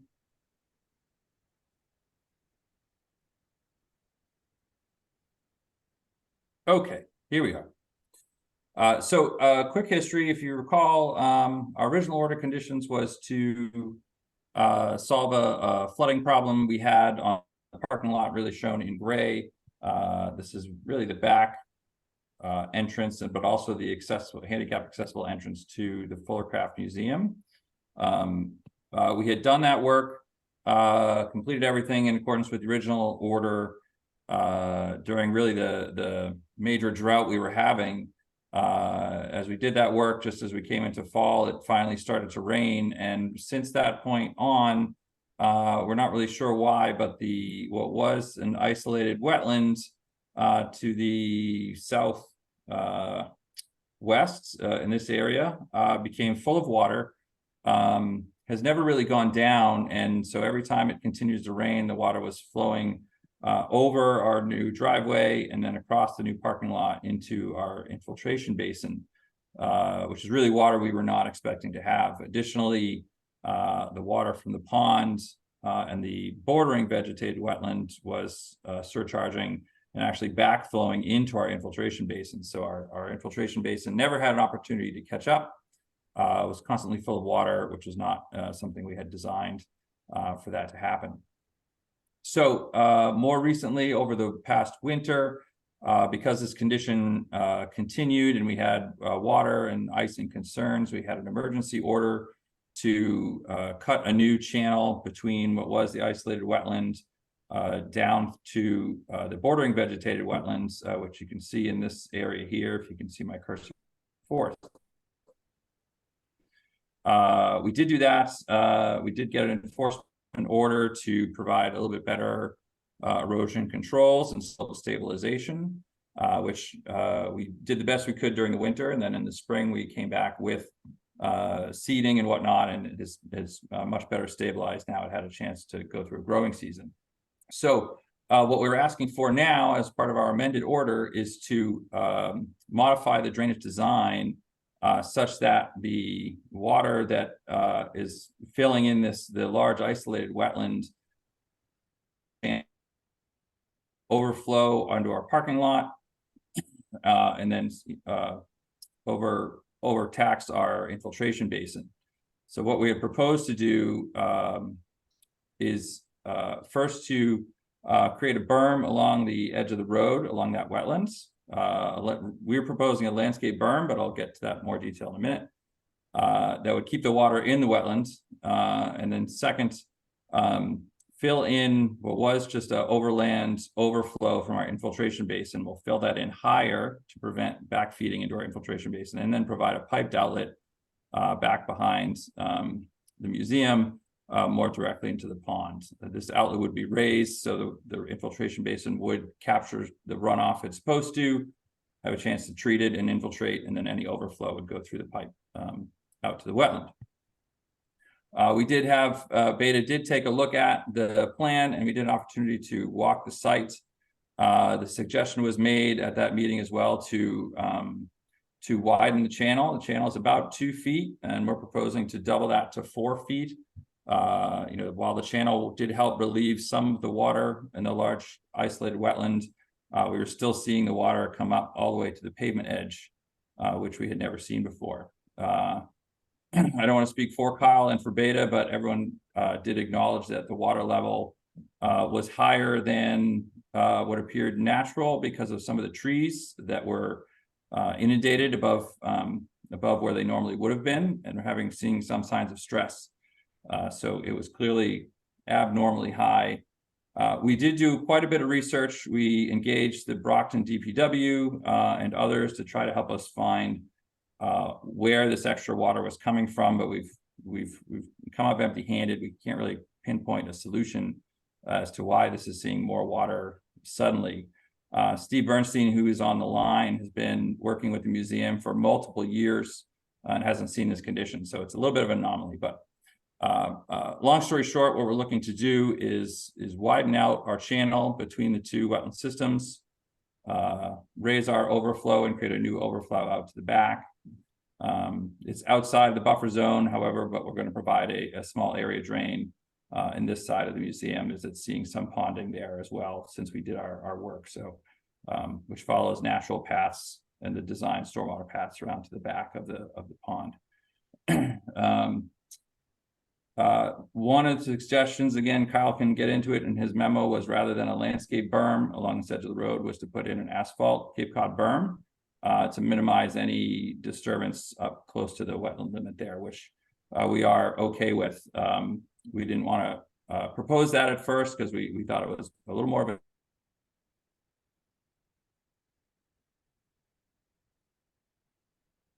You've lost connection, Tim?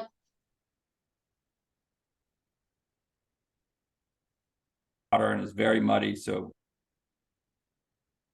patrons are actually backing up and sinking in if they go off the pavement. So we are proposing just to strip that loam, put a little more gravel, and put loam back and reseed it just so it's a little stronger in the future. So I'll leave it at that. Happy to answer questions. And would you mind, Kyle? I'm muted. Tim, sorry, pardon me. Could you, you kind of broke up there. Would you No. go back to where you were describing the Cape Cod berm and then go forward from there, please? Sure. I'll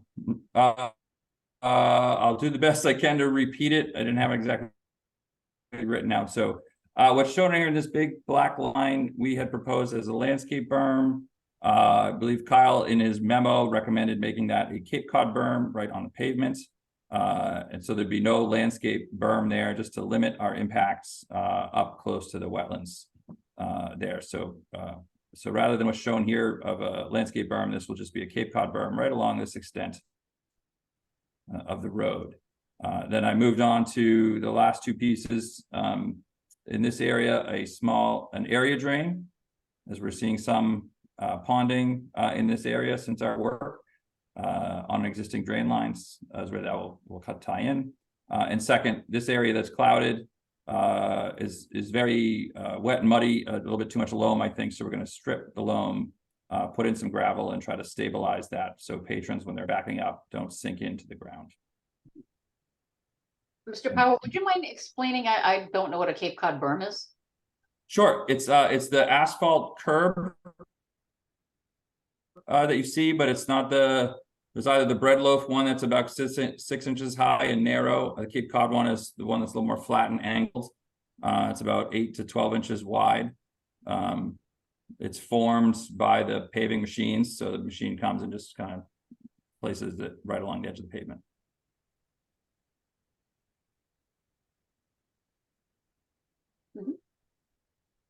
Thank you. Where is the proposed channel? I will color this in. So starting here, and try to color it in.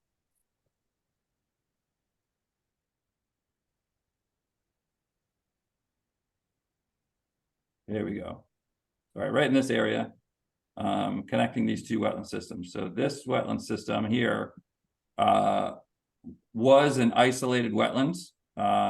When we connected the two with a channel, it actually made them hydraulically connected. So now this system will become a bordering vegetated wetland and under jurisdiction of the Conservation Commission and future efforts.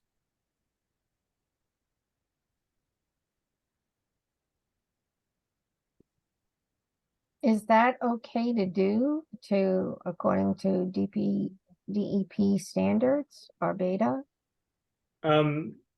So this commission already issued an emergency order allowing those to be connected. So the current proposal now is not to do this for the first time, but actually to just expand what's already there. Currently, when they went back in and did this work, I think over this past winter, the machine that they had out there wasn't large enough to remove the boulders that are kind of there. So it did a very haphazard job at cutting a channel between them. And so they are currently connected, but this proposal involves a little bit more excavation and more like the proposed channel here is like an engineered channel rather than an emergency backhoe line that they've connected. So that they've calculated flows and have elevations that they're going to be hitting on this proposal. So this is like an engineered channel versus what's been done before, which is just kind of a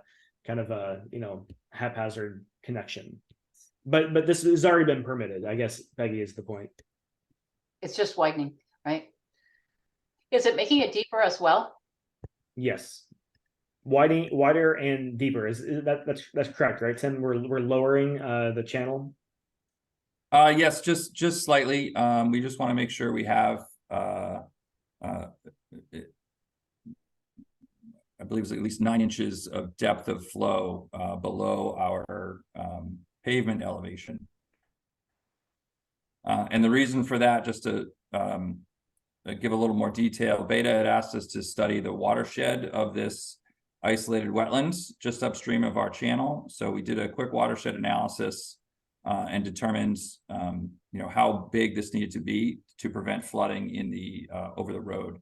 So in a 100-year storm event, which what we used is 9 inches of rain over 24 hours for the 100-year storm, this channel would fill up about 9 inches, and that left us with a few inches freeboard, if you will, before it starts to overtop into the road. So in that situation, also, if there's 9 inches of rain, much of this site will be underwater, regardless of this piece.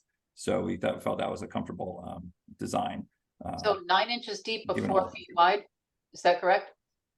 Yes, so the grade on either side of this does go up. So if you were to look at it, it may look like it's 24 inches deep, but we're going to cut back the slopes, flatten them out, but it won't see that depth of water. It will spill over the road and go in other directions before it reached that height and through our channel. So really, at max, there'd be the water, typically 2 to 3 and maybe 4 in medium-sized storms. Yeah. Would that be fenced at all in case of kids running around there?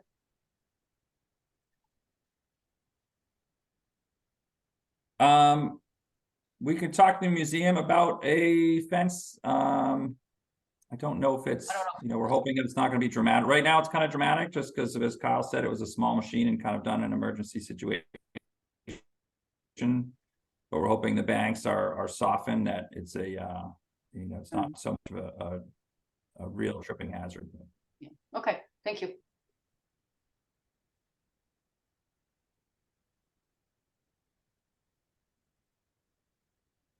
Commissioners, questions? Mr. Bernstein, do you have anything to add?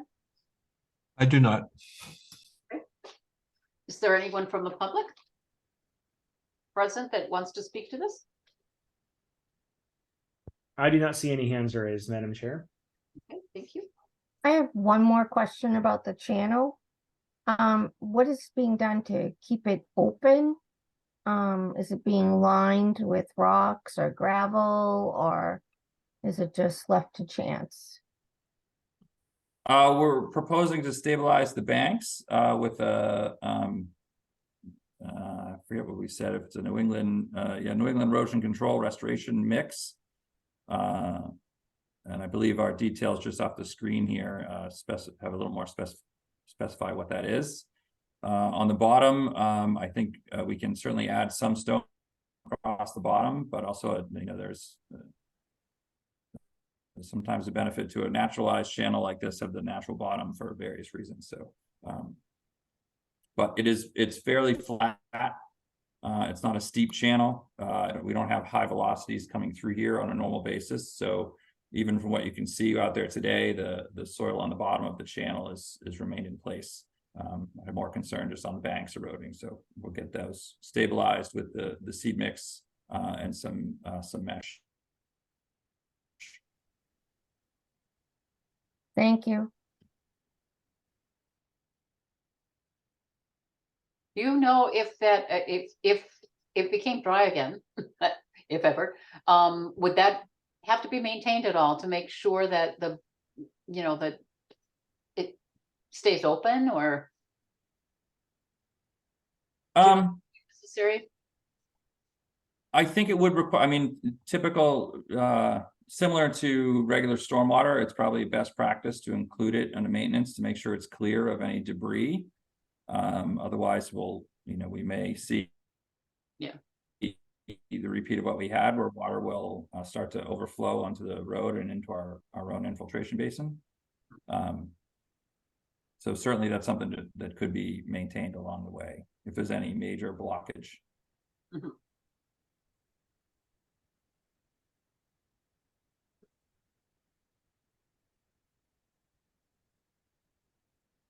amended order of conditions? Is that what we're looking for now then, right? Yeah, that's what they are requesting. So I just have a couple comments if I may. Certainly. And this is kind of outlined in my agent report as well, but this new design channel will kind of address the concerns that were raised in the enforcement order that was issued at the beginning of this year as well. So that's kind of, if we approve this plan, that's kind of going to fully address the enforcement order. So that's kind of something we can kind of wash our hands of, I think. As far as I'm concerned, the current plan with a few changes is something I think we should try. At this point, we're just kind of trying to manage this flooding that's happening on site. So and I think when we did our site walk, Tim and Steve and I and Gary, we're all kind of in agreement that like this is probably the best that we can do currently at the site. So I think that this is kind of the way forward. And I guess before we issue the amended order of conditions tonight, there were a few things that need to be updated on the plan, Tim. So are you able to kind of modify the existing plan to show the changes that we've kind of talked about tonight and then submit that again for the October meeting? Yes, so I apologize not having them sooner. I guess I read your memo that those would be added as conditions that we provide that. Oh, no, I mean, I guess we could do that. I was under the impression that we would get an updated plan that kind of shows that we would, because we approved the plan, and I think it would be better if we just had those on the plan rather than having that in the order of conditions. Sure, either way, whatever the commission's flavor, we can have the plan back to you tomorrow. So okay, so a couple other things, Tim, that I included are the stockpiling locations, limited work boundaries, and then where we're going to do erosion controls around the constructed swale. So I think it would be important to have those like on the actual plan for the people that are doing the work on on the ground. Sure. Okay, great, thank you. Good. Thank you. So we will expect then to have a completed plan submitted by the next meeting, at which time we will take action hopefully on approving the amended order, correct? Yeah, that sounds like a good game plan here. Okay. So then I would entertain that then as a motion, please, that we will continue to the next meeting, at which time we will receive that finalized site plan with all of those stipulations that are recommended.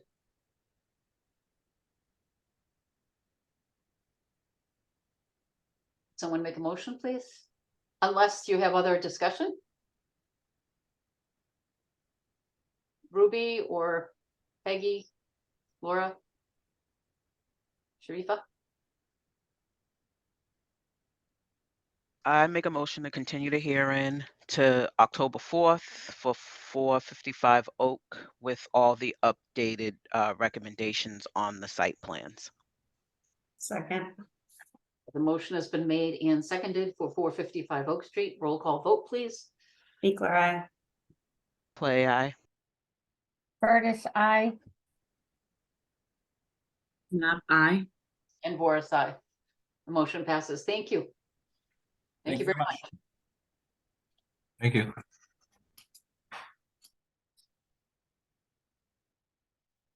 And let's see. The next item on the agenda, 710 Oak Street. That was the car wash. Yeah, Phil Henry is here. I've just promoted him to panelist.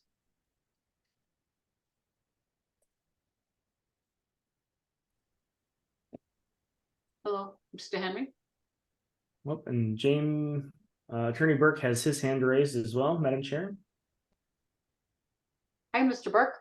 Hi, how are you? But I'm just going to let Phil go ahead and take care of it. But this is a project that we have spent a great deal of time on, and we've gotten through the Zoning Board of Appeals and the Planning Board, and now we need to get confirmation of the plans and the project from the Conservation Commission. Phil's done a great job. Take it away. Thanks, Jim. There should be also the applicant, Kyle, Chris Fazio should be online. Got it. Thank you. No problem. Good evening, Commission. My name is Phil Henry with Civil Design Group. We're the civil engineers on the project. We were first before you probably in July, maybe even June. And at that time, we introduced the project and walked through the layout. So I won't do that tonight. And at that initial hearing, there were my notes tell me that there were no action items or issues that were expressed to us by this body, but the recommendation was to have it reviewed. Since that time, we've worked with the reviewer to satisfy their comments, and through all their comments, I would say the major plan change was, which was fairly minor, was making sure that the Walmart runoff stormwater runoff that flows onto the property is handled and managed correctly. So the site plan itself and the stormwater management area associated with the car wash largely remained unchanged. There were some minor technical things that we went back and forth on, but essentially the lawn area that remained as a section of this property has been transformed to, I called it a minor graded depression, which will allow water to pond should it need to in heavy rainfall events. So really over the past few months, that's really been the gist of what we've been working through. So I did see that a quote unquote clean letter came across my desk by Elise around 4 o'clock today, I believe. So that's all that we have to present tonight. I'm happy, of course, to answer any specific questions, but other than that, we're looking to close the hearing.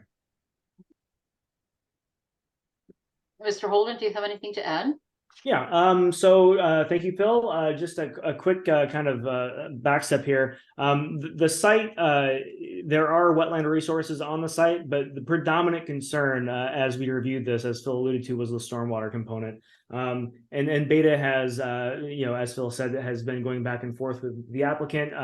And yes, they all are at the point now where I think, Beta is comfortable issuing an order of conditions, and that's what's reflected in this letter that Elise supplied this afternoon. So that has been uploaded. I also emailed the commission. There's not much detail in it of this letter. And I also followed up with Elise to see if there were any special conditions recommended by Beta.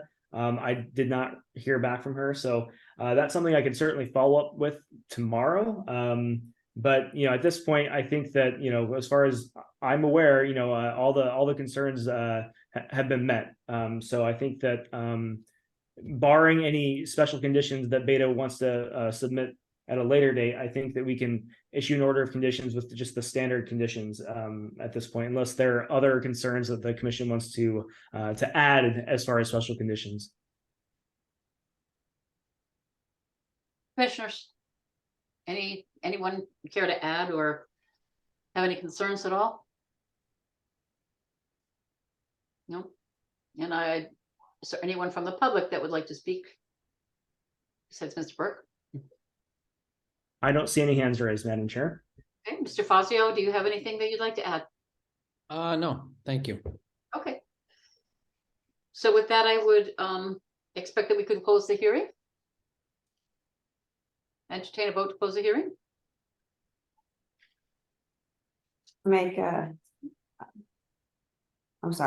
I make a motion to close the hearing for 710 Oak Street. I second it. Roll call vote, please. Beaker, aye. Clay, aye. Curtis, aye. Knapp, aye. And Voris, aye. So the case has been closed. And now I entertain a motion to issue an order of conditions for 710 Oak Street Kyle, I'm not with standard conditions. I'm not sure exactly how to word the thing that the suggestion that you made in case Beta had special conditions. Can that be added after the fact or no? We can.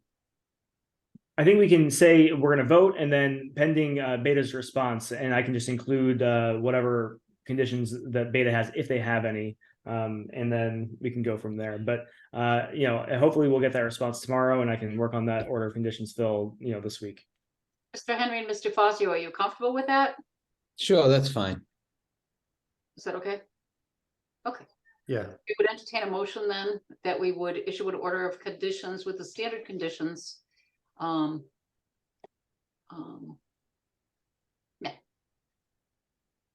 Pending anything that Beta might need to add that would be verified by Kyle. Is that okay? Yeah. I make a motion to issue an order of conditions with the standard conditions and also pending the Beta report. Second. Motion has been made and seconded. A roll call vote, please. Declare aye. Clay, I. Curtis, I. Yep, aye. Voris, aye. The motion passes. Thank you, Mr. Henry, Mr. Fazio. Thank you very both. much. Thank you, Kyle. Thank you, Phil. Okay, thank you. Let's see, where are we? Number 12, we're at 0 Hammond Street, correct? Yes, Yeah. that is correct. We'll just go- Attorney Burke is already on as a panelist. I'm going to promote Josh White, who is the civil engineer for the project. And this is the, This is 0 Hammond Street, or amended order of conditions and extension request. Thank you very much, Madam Chairwoman and members of the commission. Since the last time we met, we tried to get some clarification because I think there's been a general misunderstanding of the nature and extent of the project and how it's moved forward.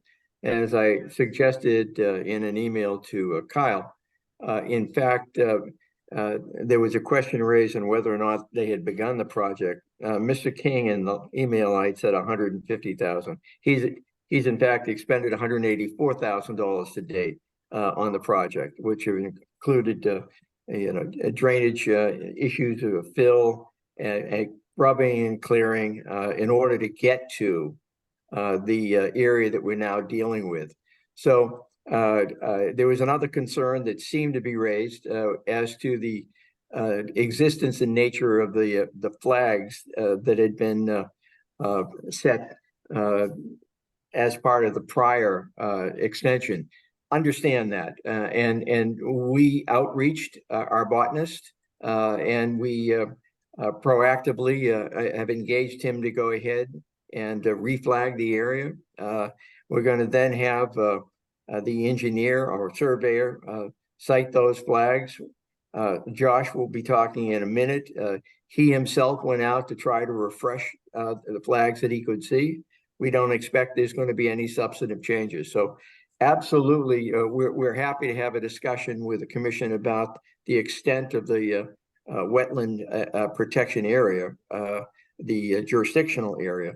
But what we request is that you approve the request for the general extension going forward, and then we can deal with the issues that have been raised by, I think, the commission and Kyle as we slog through, as it were, the request for an amendment. Josh, do you want to go ahead and give them the up to date on what work we've done? You with us, Josh? I am. Thank you, Jim, for that intro. So just for the record, Josh White from JDE Civil. So like Jim mentioned, I personally went out to this site last week, same as I did for the previous extension, and found I want to probably 80% of the flags. Some of them were the original ones, some of the ones that we hung with the last extension. So most of the flags are there, and like Jim mentioned, we've engaged the same botanist that did it originally. We're working on getting him out there to look at and compare the lines. Like Jim mentioned, we'd like to handle that with the amendment going forward. And if there's any other comments that come up, I'd like to share my screen just for a quick second to show something if I can.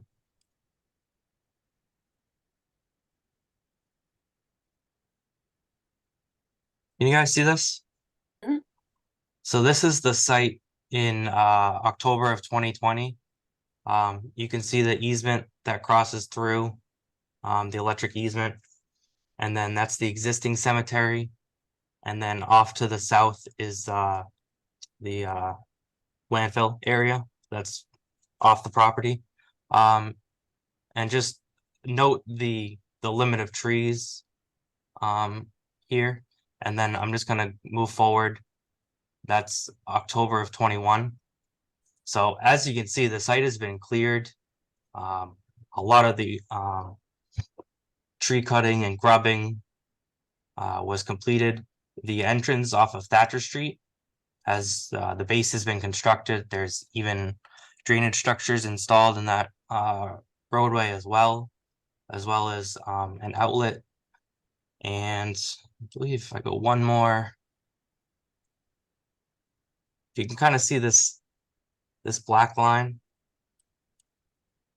That's the extent of the perimeter erosion controls that have been that were installed in February of 2021. Most of them are in fairly decent shape, but like in this area where you can see these giant trees have fallen down in the last couple of years, Doug King expects to have to replace a portion of these perimeter erosion controls as the project develops. So that's just typical construction stuff that would occur on the site. But we really just wanted to make note to the commission because we acknowledge that it's all new people here. It's all new members. So it's a project that's been going on for a while. So we really just wanted to give everybody a start to finish, see where we are today. And that's stop sharing my screen because that's basically all we wanted to accomplish tonight. Gonna let the Concom agent, Kyle, if you've got any comments. Through the chair, please. Through the chair. Yeah, sure. Thanks, Josh. I've just got a question. I wasn't taking notes as you were describing that. Can you go? You don't have to go back, but when approximately do you think all those trees were removed from the site there? It was after October of 2020. Okay, thank you. So that would have been after the previous extension. Sure. So just to clarify my comments in my agent report, I pulled that language where I said that there was no work that had been done other than the erosion controls from your presentation at the must have been the June meeting. So I recognize that, yes, it's clear that there has been some tree removal, and that was done during the most recent round of amendments, because that the most recent amendment, the most recent amended order of conditions was issued on November 5th of 2020. So within that window, there's clearly has been some work done, but I kind of got my language from the presentation that you guys gave initially. So Understood. Yeah, I can, that's clearly just kind of a miscommunication. I acknowledge that clearly some work has been done on the site there. So as far as the extension goes, I still think that a large portion of my agent report that I've submitted is at least relevant for the commission to consider here. There are two things that are kind of before the commission at this point. There's the amended order because we're modifying the site plans, and then there's also the extension request. And kind of what I'm laying out in my agent report is that we should probably decide on the extension request first, because if we decide not to extend, then the amended order kind of just dies. That request just dies if the project exceeds its extension date, which is January of 2024. So that's kind of what I kind of put forth in my agent report, is that the commission should decide on whether or not they're comfortable issuing another extension to this project. And then after that is decided, then we can deal with this other portion of either an amended order of conditions or potentially a new order, a new notice of intent if we do not extend the order of conditions. So that's kind of broadly what I had in my agent report. Just a couple things for everyone to be aware of. The Wetlands Protection Act does not have any limit to how many times you can extend an order of conditions. There's no upper limit. You can do it indefinitely. On the other hand, there's no language that says a commission is compelled to issue an order of conditions either. So, it's really up to the discretion of the commission. You mean an extension? Yes, I mean an extension. What did I say? Order of conditions. Okay, well, yeah, so that's all true of an extension. So there's no upper limit to how many times you can extend, but there's also no requirement that an extension be granted if applied for, I guess. Thank you, Joyce. It's okay. It's okay.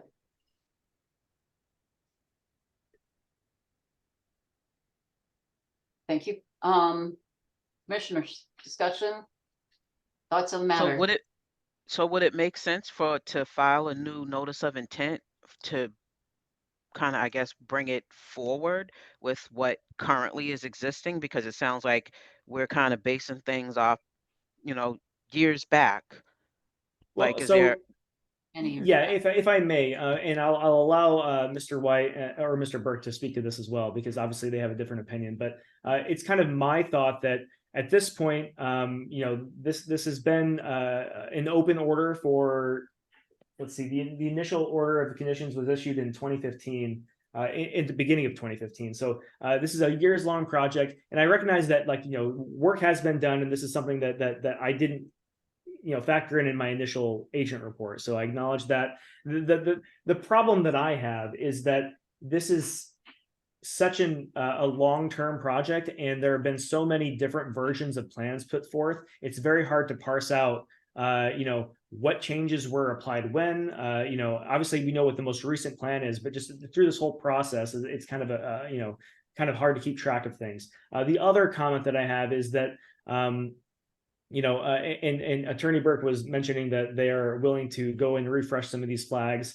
The wetland flag delineations are generally good for about 3 years. But again, since this project has been ongoing since 2015, we just need to be aware and make sure that we're kind of keeping track of that as we move through time here. So I think, if we do go out and address those wetland lines, this project could certainly be addressed through an amended order. I just think it would be cleaner to go through and just do a new filing, because the proposed work here is just a vastly different plan than what was initially proposed in 2015. And yes, there have been stepwise iterations that have kind of brought us up to this point, but it's a different project. And I think that overall, if the applicant has to go back and renew the delineations and do all the new calculations for everything that we would be requiring with an amended order of this scope, because they are bringing in fill and raising the grade of the entire phase 1 area.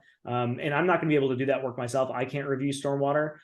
So this is something that Beta is going to be involved in, and they're going to be doing the review. And based on my discussions with Beta, they're just concerned also with the cost of this project. And they think it'll be probably easier and cleaner for them to do the review if it's just a new filing, rather than having to sift through all this historical data. And but again, this is not something that we couldn't do with an amended order. I just think it would be cleaner, and we can kind of get a fresh start with a new notice of intent. I don't think there's anything here that would stop us from completing this project.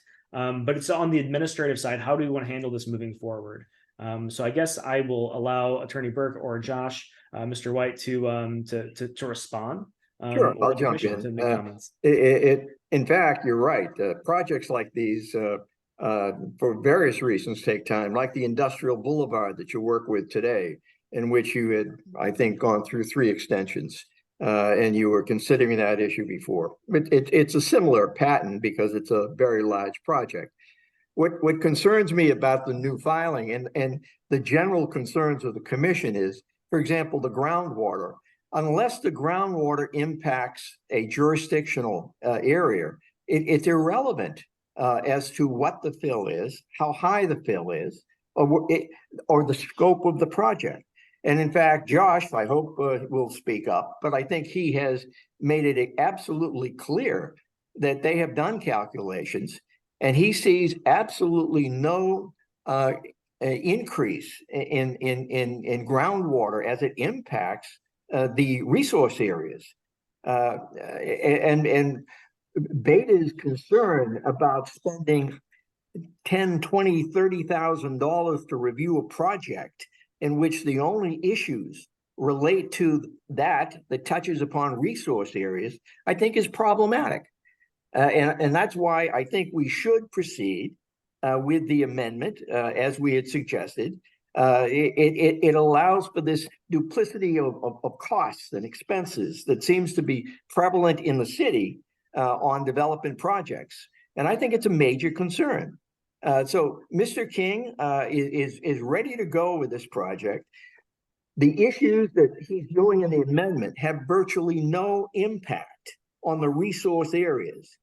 And the rest of the project that are outside of jurisdictional issues really are irrelevant to the discussion.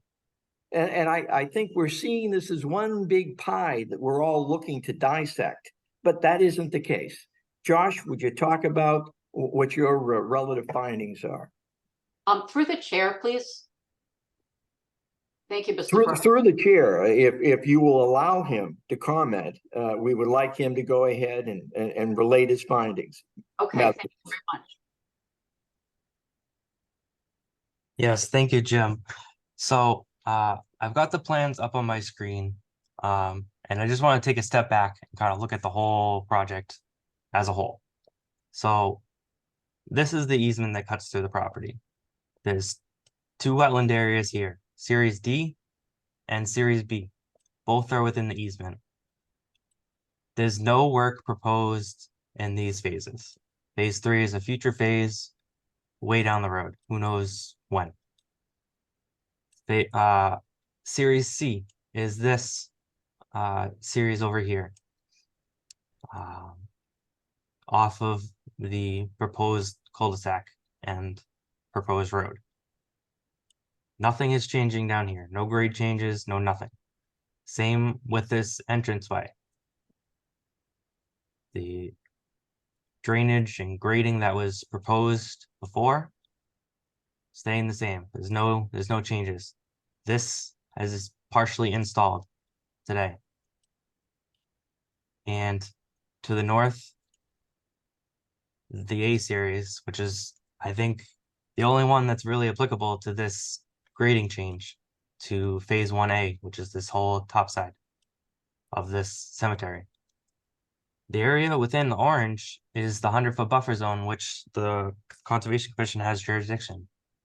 That's the only area that is that could potentially be impacted by these grade changes. We initially, when we submitted this request, it was asked that we provide an updated drainage report to encompass these revisions. We did that, and we ran the numbers. They're not any worse, and they're better as far as peak runoff rates to the various design points from that were done originally. These numbers that you see right here on my screen, they're all less than what was previously approved. Excuse me, Mr. White, is that the area that's going to be running off into that small, relatively small area of concern? Is that what you're saying? So this is the existing drainage area map. The area that we're focused on is this existing wetland which we're calling design point 4. Mhm. This is generally the area that was draining to that Mhm. area. And then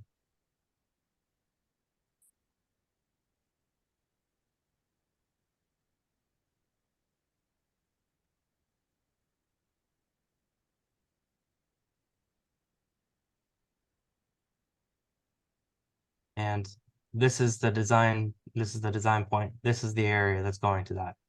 Everything else is being controlled by this basin to other design points. So that basin 3, is that a retention basin for runoff? Yes, Okay, so there will be runoff that's different, correct, because of the grading? It will require a retention basin that was not there before, is that correct? no, that's not correct. That basin's been there the whole time So that basin is there already.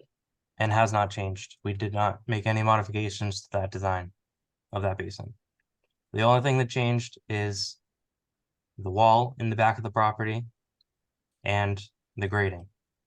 Besides that, the peak runoff rates, which are required from stormwater management to be met, are met and are lower than the previously approved design. And that's peak runoff rates to each of the design points that have been agreed upon from whoever peer reviewed it before. I believe it was Nova Armstrong, I believe. But those numbers, none of these basins have changed. So the original plan was to dig things out, but now it's to put fill on top. And that wouldn't change the drainage, that wouldn't change the stormwater flow. No, the only thing that would change would be the rate at which the runoff flows over land from anywhere over here to this basin. But we've ran the numbers, and they still meet the existing rates. So therefore, we believe we're still in compliance. And I mean, I personally feel as though that could be evaluated, had a peer review, that should have a peer review, to make sure that the current model, which is substantially different from what your original plan was, should be that someone should take a look at it to make sure that your numbers are accurate. We require that frequently with most applicants, that a peer review be done for stormwater. I don't understand why this should be exempt from that. Madam Chair, if I can, and maybe through you to Josh, is it my understanding, Josh, what you're saying is that the impact of the flow goes to the detention basin? If I may? Yes, because I want to get to the point. If the flow is not going to a resource area or is impacting a resource area, it's irrelevant what the groundwater is. It's irrelevant what the flow is if it does not impact a jurisdictional resource area. I believe there are stormwater regulations now in Brockton, are there not? But they're not through the Conservation Commission. Mr. Holden, can you clarify for me, please? Because I was under the understanding that as we go through Concom, if we find items that are of stormwater importance, that they get peer reviewed at that time. Yeah, I can speak to that. I've got a couple other comments as well, if that's okay. But specifically about the stormwater issue, yes, that has been historically how we've been approaching stormwater for the city of Brockton. Now, as of this week, the city council just voted to basically disband the current stormwater authority and reform a different body that will be in charge of stormwater ordinance management for the city. I am on the new body. I was on the old body, but the point is, it is kind of in flux now. But to your point, Madam Chair, is yes, historically before like this actual week, anything that was handled that conservation had stormwater issues, the strategy for the Stormwater Management Authority was for that to be handled with or without, WPA jurisdictional status. If it's coming before the commission, we were also to review it for stormwater standards for the city of Brockton while it's there. So you don't have to go through Concom and then also through multiple other review processes if we can just do it all in one place. So yes, that was the strategy as of last week. I don't know what the strategy is as of this week. Unclear as to what the city's kind of strategy moving forward will be. But yes, it is, as of last week, it was within the city's purview to review the entire site's stormwater for compliance with the city stormwater standards.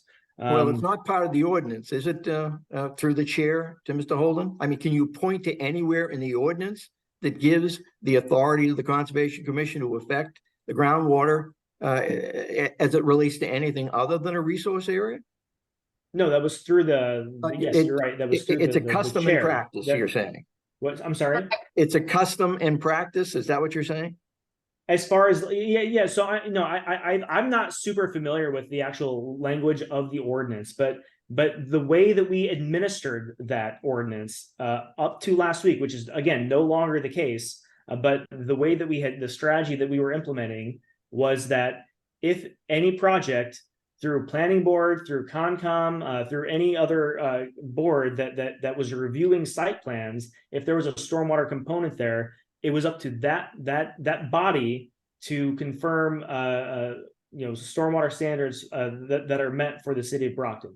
Rather than going through and then doing all these other bodies and then also going through the Stormwater Authority as a separate application process.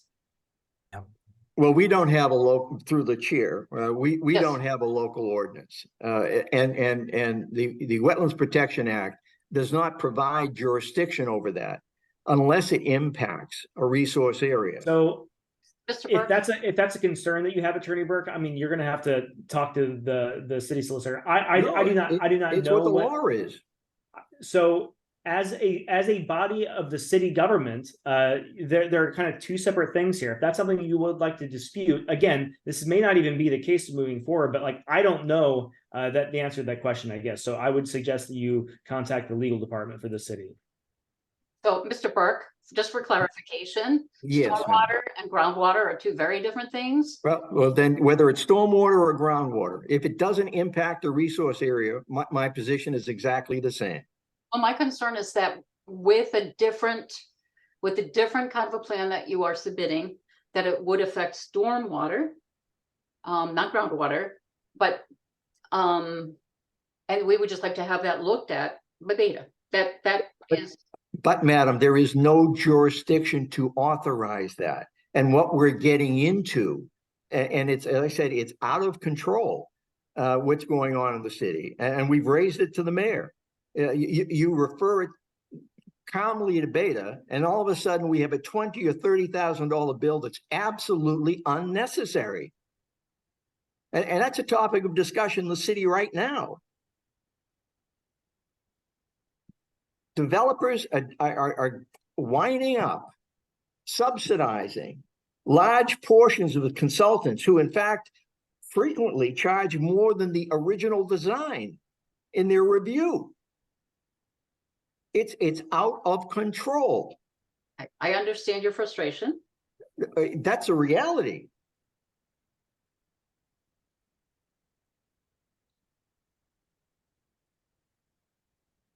The fact remains that this particular project has originated in 2015, right? Correct. Is that correct? And I personally would like to deny the extension request and ask for a notice of intent to begin again. I think that is something that you certainly can do because you are an active chair, but I'm just pointing out to you again, when you do that, you do that without any basis of jurisdiction under the state statute. It is just a determination you've reached for personal reasons.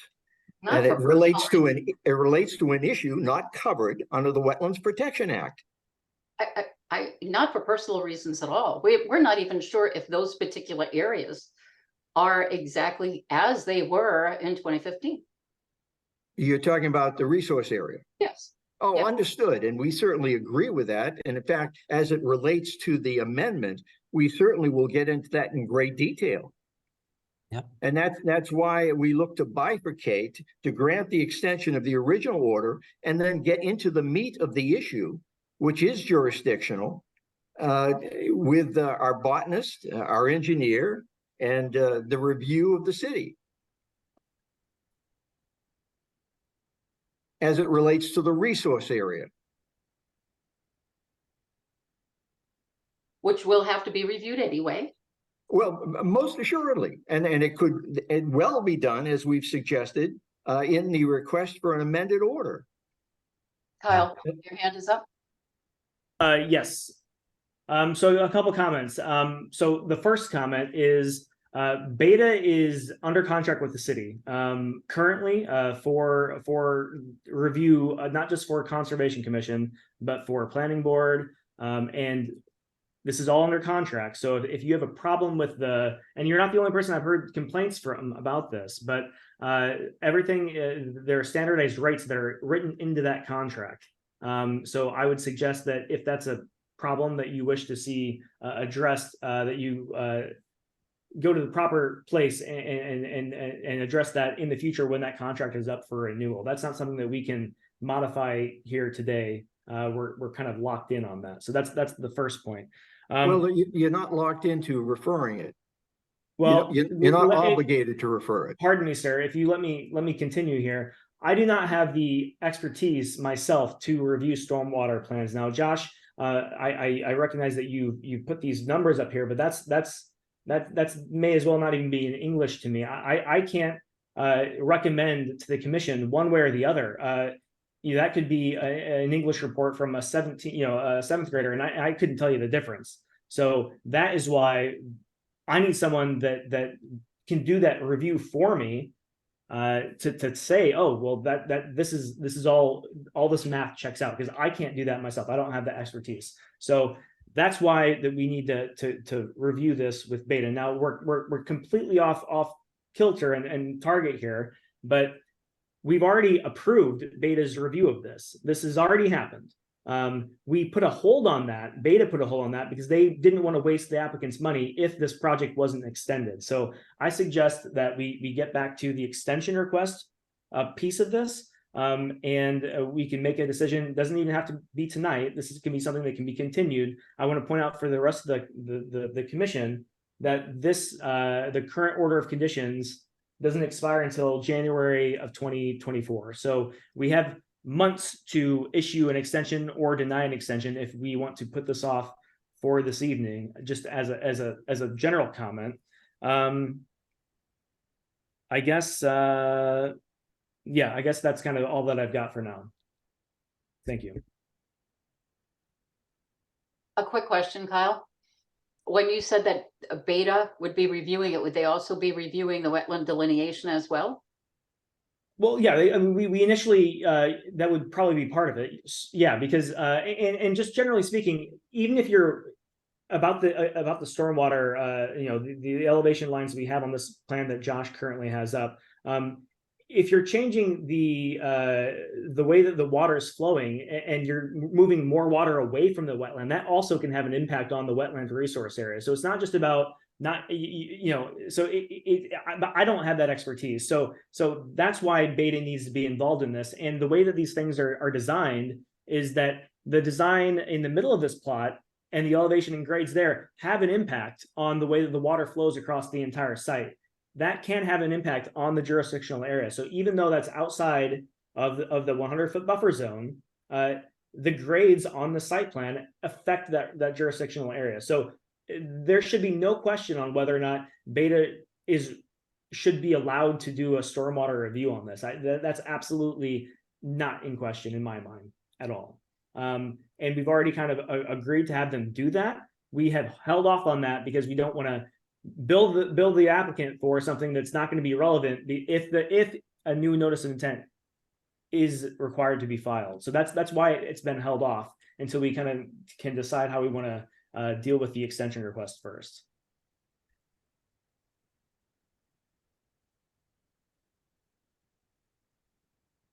Commissioners?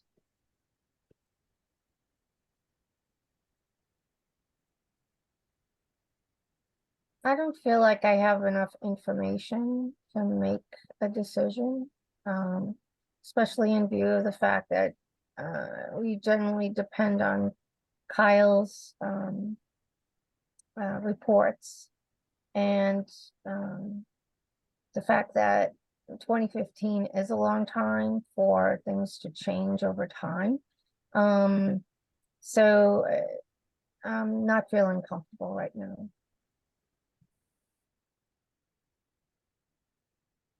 Ruby, do you have any feelings one way or another? I agree. I guess I have a problem with the fact that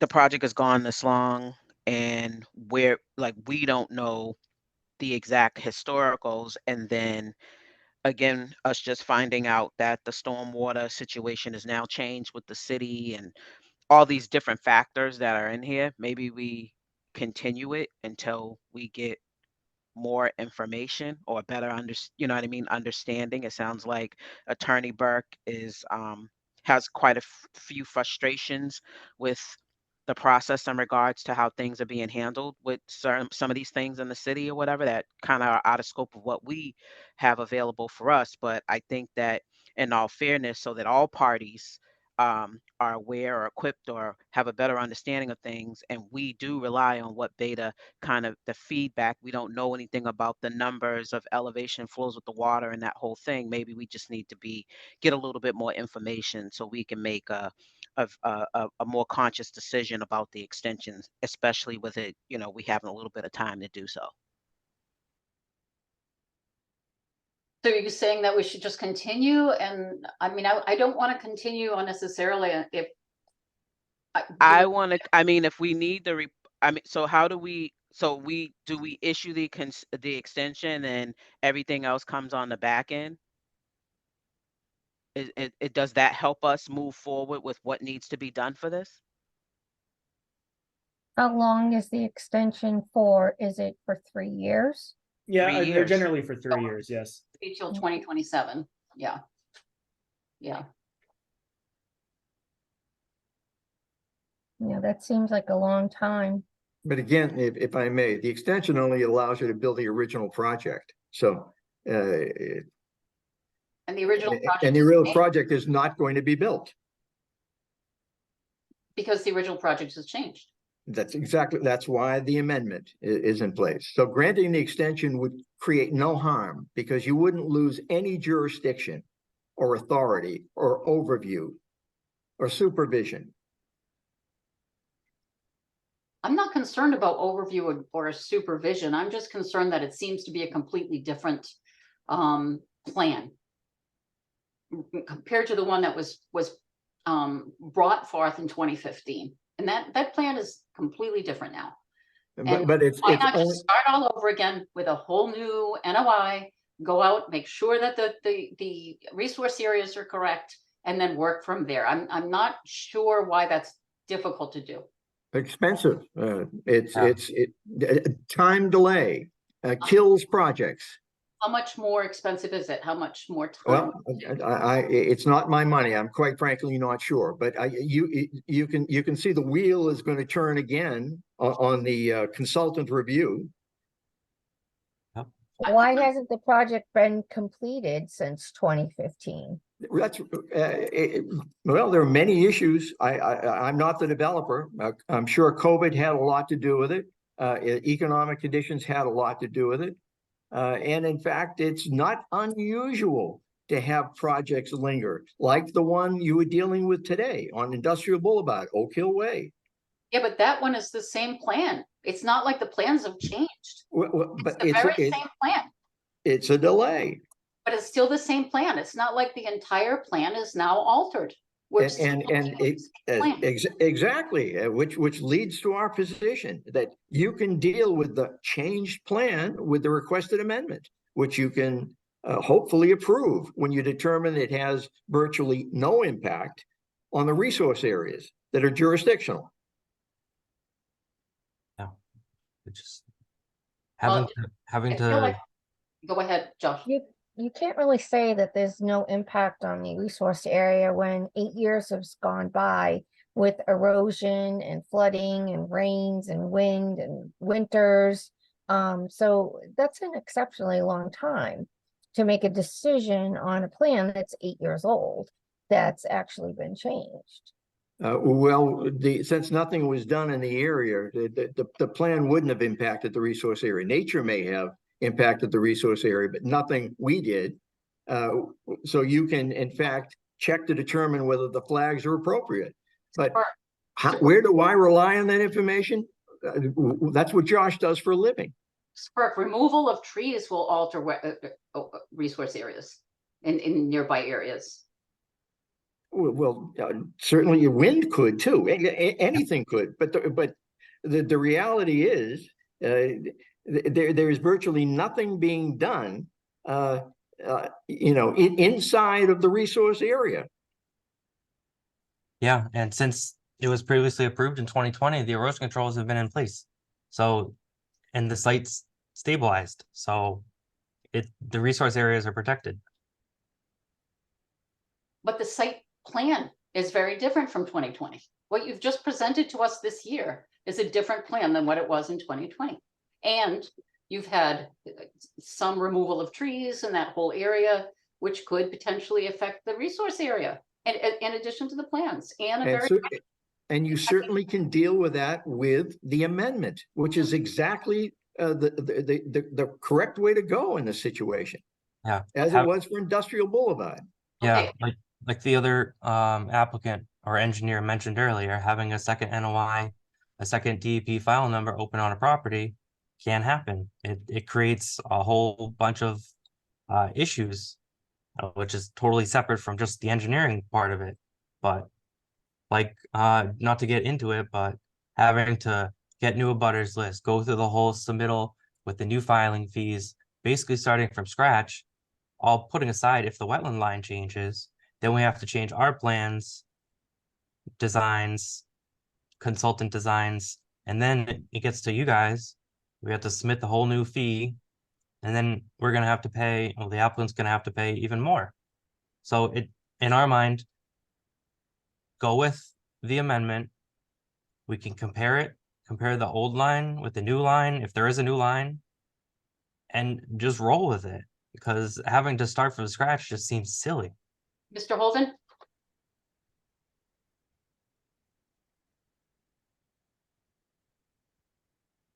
I don't hear you. All right, yeah, thank you. No, I was just going to point out that as far as like a new filing fee, like you had to do filing fees for the amended order of conditions. I think that we're kind of like getting lost in the weeds here. I think at this point, tempers are higher than they need to necessarily be for this. I suggest we continue this to the next meeting. We can kind of think about what every party has said here, and we can kind of hash this out at the October meeting or moving forward. We're under no time constraint here at all. Like, we need to, the time constraint is we need to decide to issue the extension or not by the 1st of the year. And it's September 20th. So we have months to kind of hash all this out. So I would recommend that we continue the next month, and we can further the discussion then. Yes, Josh. So I do recognize that we do have time to kind of sort through this and make heads and tails of everything, but in the meantime, what are we supposed to do?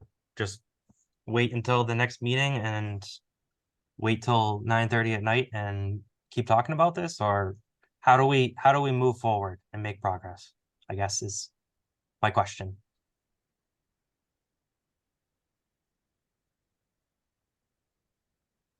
What are your plans on the site now? What will you be doing there tomorrow? I'm not the applicant or builder, so I don't know. Yeah, I mean, I guess, Josh, I mean, why the sense of urgency now? This has been open since 2015. You know, we have done some work here on the site, some clearing, but like, you know, another 2 weeks until October 4th to kind of, you know, I don't think that's going to make or break anybody. No, I'm not worried about like getting ready to start doing whatever. I'm just trying to figure out if there's anything we need to be doing before October 4th or November, whatever the meeting is. Just kind of, or if we're just waiting. Perhaps you could get the area delineated. Just to get that resource area evaluated. Would that be unreasonable? No, Nope, that was I'm- our plan, Madam Chairwoman, and that's what we're doing. Well- We tried to push them out there, and hopefully it'll get it done if you do continue it by that date. And another option is we can allow Beta to begin the peer review and send it the scope and fee and get that funded. You know, if that's something that we want to do, that is an option. But we held back on that to try to make sure that we weren't like double charging the applicant. But if we're dead set on moving forward, I can email Beta tomorrow and have them, you know, set up the scope and fee and get that sent out. Perhaps that might be the better way to go. Yeah, that's fine with me.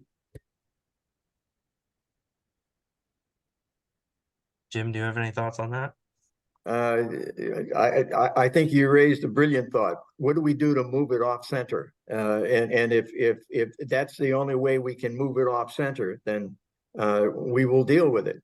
And we will work with Kyle to see what the scope of services are to make sure that they don't exceed what is appropriate in this project.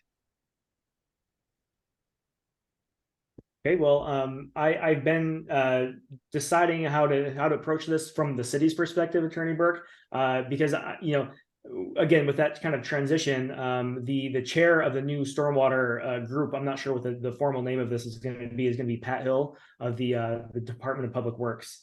So I've been meaning to kind of get in touch with him and at least kind of get some guidance here, because you know the problem is it's going to be Pat Hill, myself, another person from finance, 3 people from the city, and then there are going to be 3 appointed members from the community.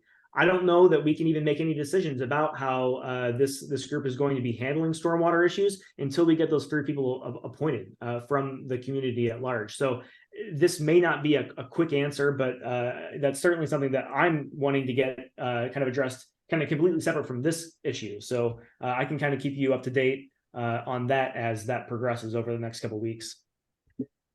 Stormwater is so complex. And so, I mean, there is a state statute, is there not, that each city has to have a mechanism by which to control stormwater or to govern stormwater? So there's a state ordinance, but then also the state has required that Brockton develop and maintain a local ordinance as well. I'm not sure if that's true of every municipality across the state or if that's just specific places, but Brockton is required by the state to have a local ordinance, yes.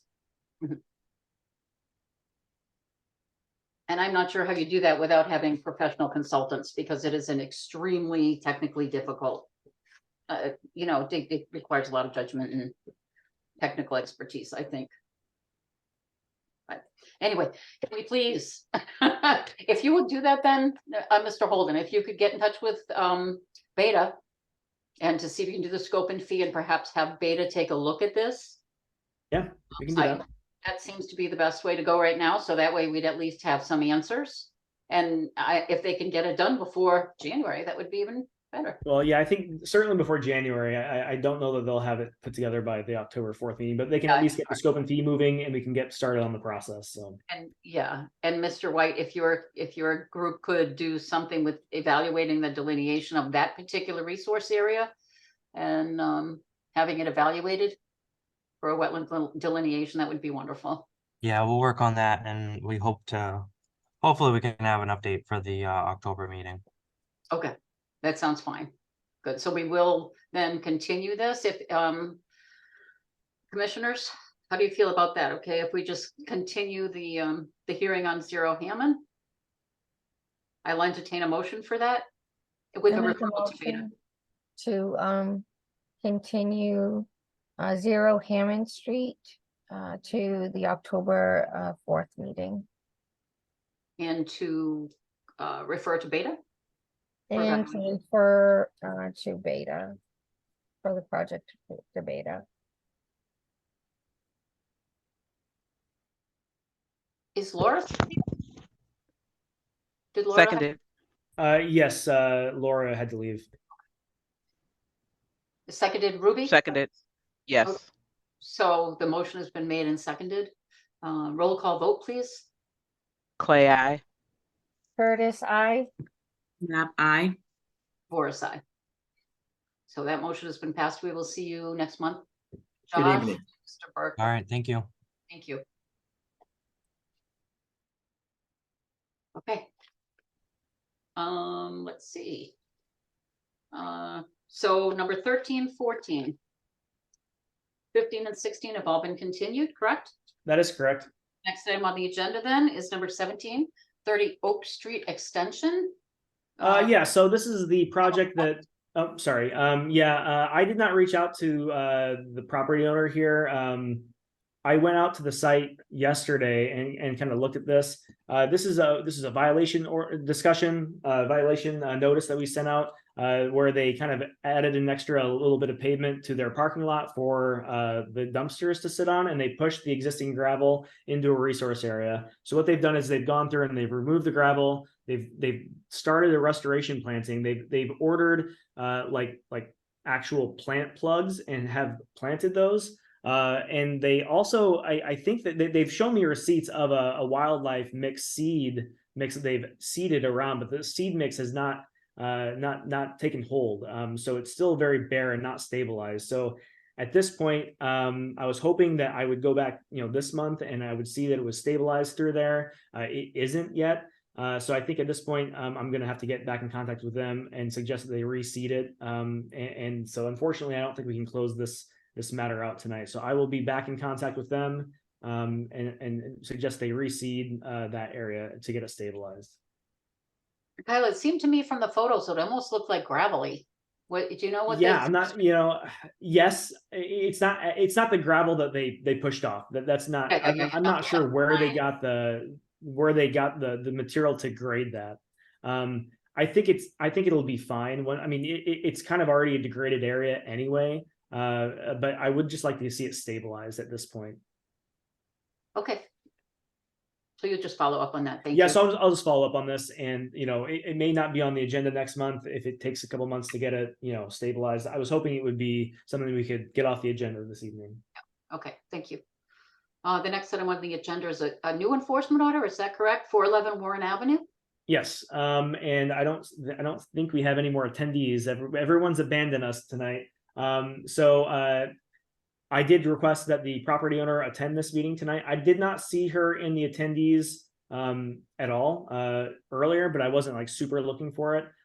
So basically, just to give the commission a little bit more context, I can show you some photos as well. But this is a new enforcement order. I basically got a call to go out and to check out some fill that was being added on a brook. I think it might be Salisbury Brook. I'll have to check my notes, but basically this property they built kind of a retain. First off, they're right on the riverfront. They're right adjacent to the brook, and the brook sits down in a channel maybe eight feet down. So there's quite a big elevation change from the bottom of the brook to where the property kind of begins. What they were doing is they were kind of building an impromptu retention wall. And then putting fill behind it, right on the drop off, adjacent to the single family home. And in addition to doing that, they were actually excavating the basement to get the material to put out on the yard. So the building was shut down initially for safety concerns because they were undermining the foundation. I think it's since been opened back up, but in any case, this kind of filled retention wall will need to be removed. Basically, it's not permitted, and even if it were permitted, you would have to go about doing it the right way. There's all sorts of not clean fill that's being used to kind of fill that void behind the retention wall. So let me pull up some photos real quick, and I'll kind of show that to you just so you can kind of see what we're talking about. And then I will reach back out to the property owner and say that they need to come to the October meeting. And then we can hopefully establish contact and then start working with them to develop a restoration plan. So Was this sent by certified mail? Yes, and I don't know that I got a green slip for it, but I've spoken to the property owner, and I've got her cell phone number, so I can give her a call tomorrow. So let me pull up some photos, and I'll share my screen.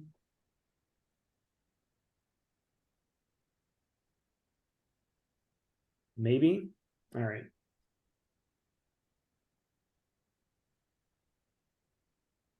Okay, so are you able to see this?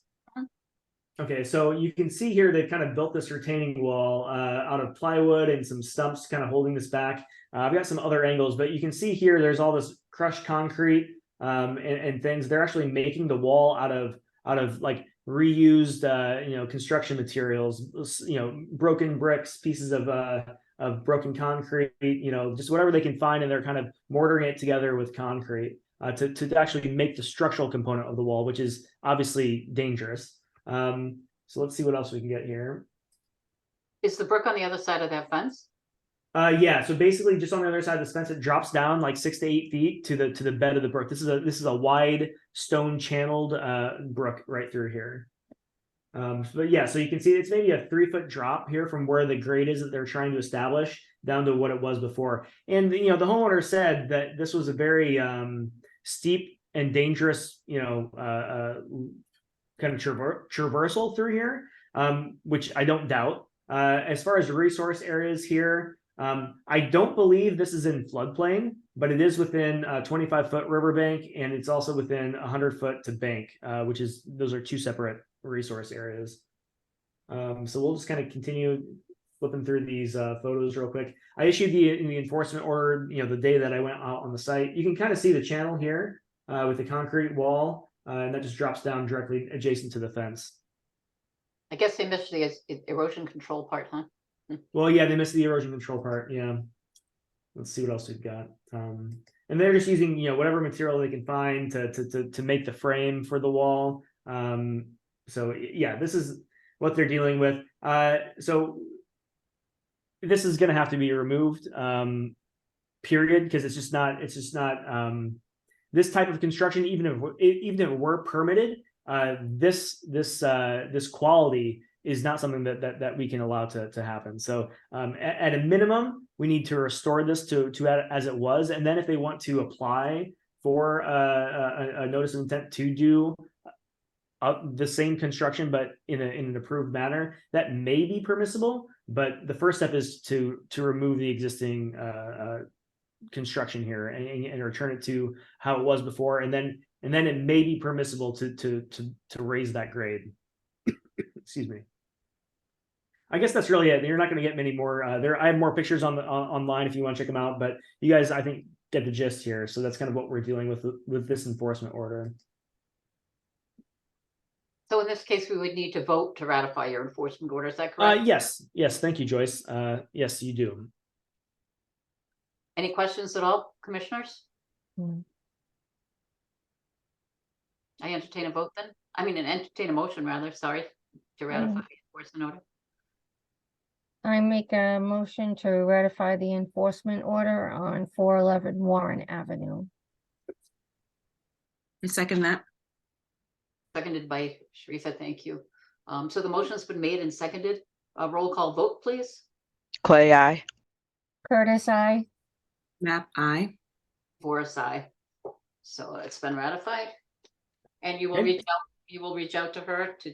Yeah, I'll try to make contact again and try to see if they can come to the October meeting. Did you All have? right. Seem to have any issues with translation need? No, she spoke English well enough. I had conversations with her on the site the day that we were all out there. It wasn't just me. I was out there with multiple members of the building department. The fire chief was out there. Health inspectors. So it was like the whole deal. Thank you.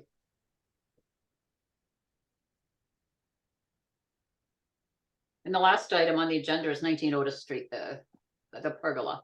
Yes, and I requested that Mr. Azende attend the meeting tonight. He was in the attendees earlier. I think he's just left. But I still want to have a discussion with the commission briefly today about this item.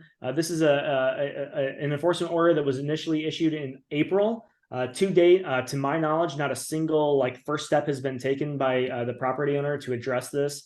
After multiple times of us reaching out, trying to explain what the next steps are. I'm under the impression that, and this has been expressly communicated to me as well, but that they don't have the funds to do this work now.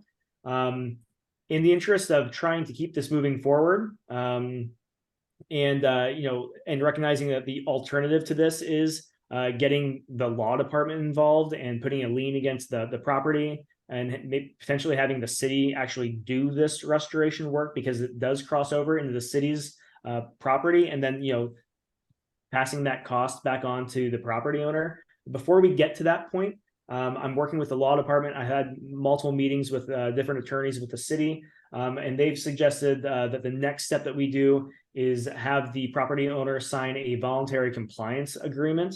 I have a draft of that here that I put up in the file. Basically outlining what steps that are required for this restoration, all the way from initially making contact with a certified professional to do the delineations and review the property, to developing a restoration plan, to actually implementing the work. The attorney that I've spoken to has suggested that we, as a commission, decide what kind of timelines that we want to include in this document and hold the property owner to. And again, this is a voluntary compliance agreement. We cannot force them to sign this. But basically, I guess I could, first off, I'll throw it up on the screen share so you guys can see it. And I'll read over it as well, just for the record. So this is the draft.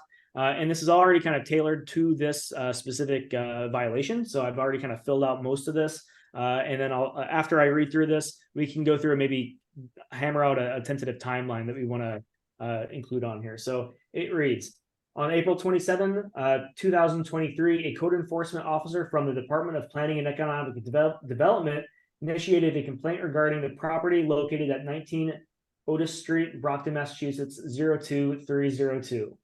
Hereinafter referred to as the property. Mr. Azende is the owner of the property, hereinafter referred to as the owner. Owner acknowledges that the property is in violation of the Massachusetts Wetlands Protection Act, MGL Chapter 131, Section 40. Owner received notice of violations on April 27th, 2023, May 30th, 2023, August 17th, 2023. Owner agrees to perform the following within blank days of this agreement. So I'm going to stop there. Those 3 dates that I included were dates that I expressly issued a copy of the enforcement order, not points of contact, but those are 3 different times that I issued the enforcement order. Just send a copy of those last 2 dates. Okay, so the 4 steps that we are requiring in this voluntary compliance agreement is 1, employ a professional wetland scientist, environmental engineer to identify property boundaries, resource areas, and document alterations to those resource areas by a given date. Number 2, work with that professional to develop a restoration plan, including a sequence and schedule of restoration to return the altered areas to conditions prior to the construction activities. 3, file a notice of intent with the Brockton Conservation Commission to permit implementation of the restoration plan by fill in the date. Remove the unpermitted construction on city-owned property and complete the permitted restoration of Salisbury Brook by blank. A note on that last point. Normally, once a notice of intent is filed, outside of that 3-year window, the commission doesn't really have any authority to dictate when that work is done. Because this is a city-owned. I'm sorry, what 3-year window? An order of conditions that is granted with notice of intent is valid for 3 years. But normally the person who's filing a notice of intent wants to do that work, right? So they have a reason to be doing that. Theoretically, they could just file a notice of intent and they just sit on it for 3 years. Because this is a property violation as well, where they've gone across property lines. This is a city-owned parcel. as a city representative, we as the city can dictate that we want this to be resolved by a certain time period before the city will take action. So that's why this is involved here, and this may not be relevant to all future things with voluntary compliance, but I think that's something that's relevant for this one. And then finally, it kind of ends with the owner has read and understands the terms of the agreement. Owner agrees that failure to comply with terms of this agreement will result in a judgment, including but not limited to fines and penalties to be entered against the owner by a court of competent jurisdiction. So I was hoping to have this conversation with Mr. Resende tonight and say that we've kind of talked about what the next steps are on a legal level.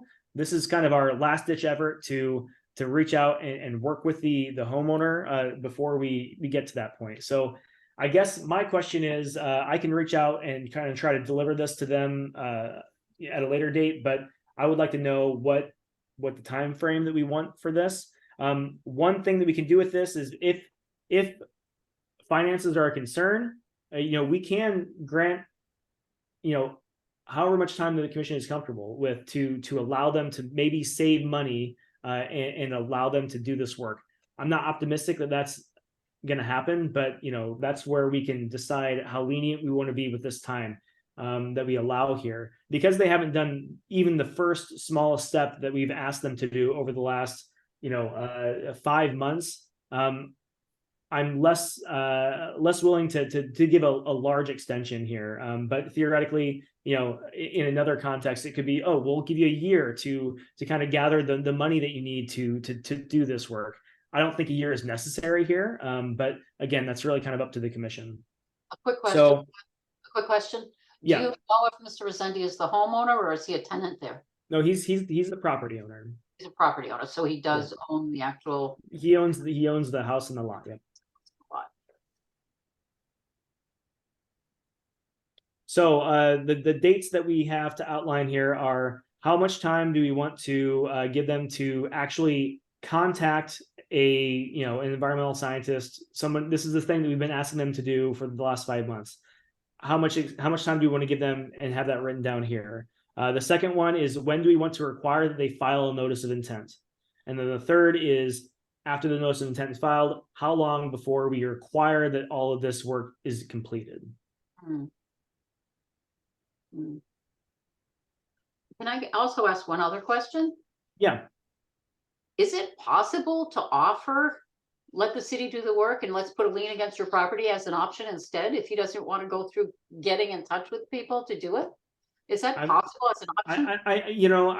I can talk to the attorney about that. That's the next step, right? So if this doesn't work, but also if he's not willing to sign this document and try to put in the effort, then that's what we're going to do next anyway. So if that is just what he would be wanting to do, then that's certainly an option. So I can convey that when I contact him about filling or signing this document.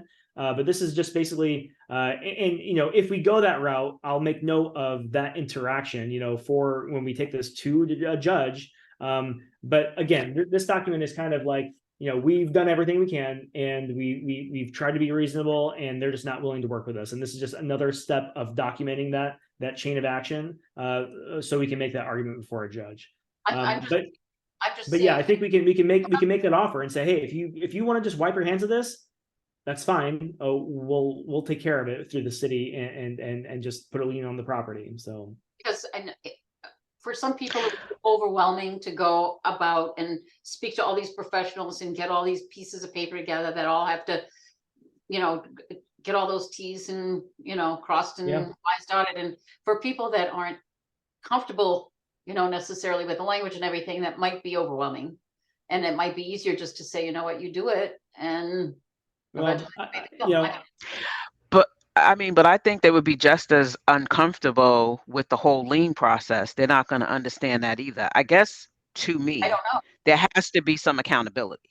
So if we've gone through giving these enforcement orders, explaining what this process is, and no action has been taken, again, I'm assuming we've done this in their native language. We've kind of gone above and beyond with all of these communications.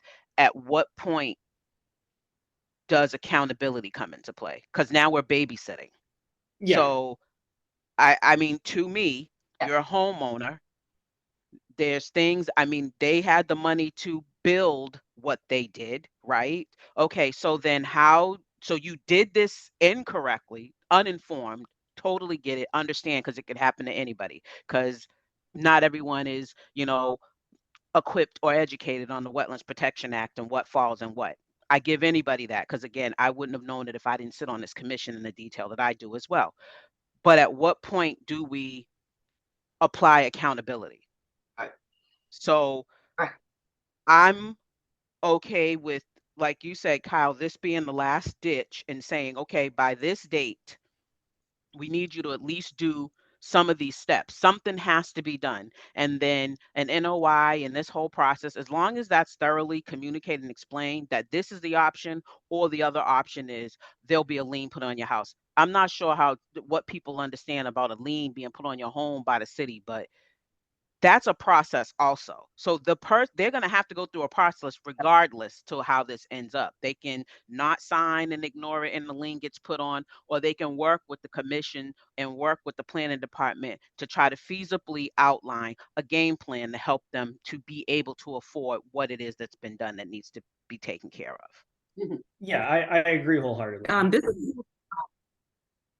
This is a property that the owner typically has somebody with him that's a young woman or a woman that speaks to him. Yeah, right? I think his sister normally helps translate on our meetings. Yeah, so I agree with Ruby. I mean, I believe that Ruby, you muted yourself. Sorry, I believe the resources are there because we've pointed people in the right direction. There are tons of people in the community that I'm sure that they probably have access to that can help them through, certain processes. Again, they hired contractors to build out what was done in the work and somebody got paid to do that work. The issue is that you did the work and it wasn't, it crossed some lines that now it needs to be restored and fixed in the way it should be, and it's work that should have never been done. So again, we're just trying to correct a mistake that was done, but in the same token, ignoring it is not helping.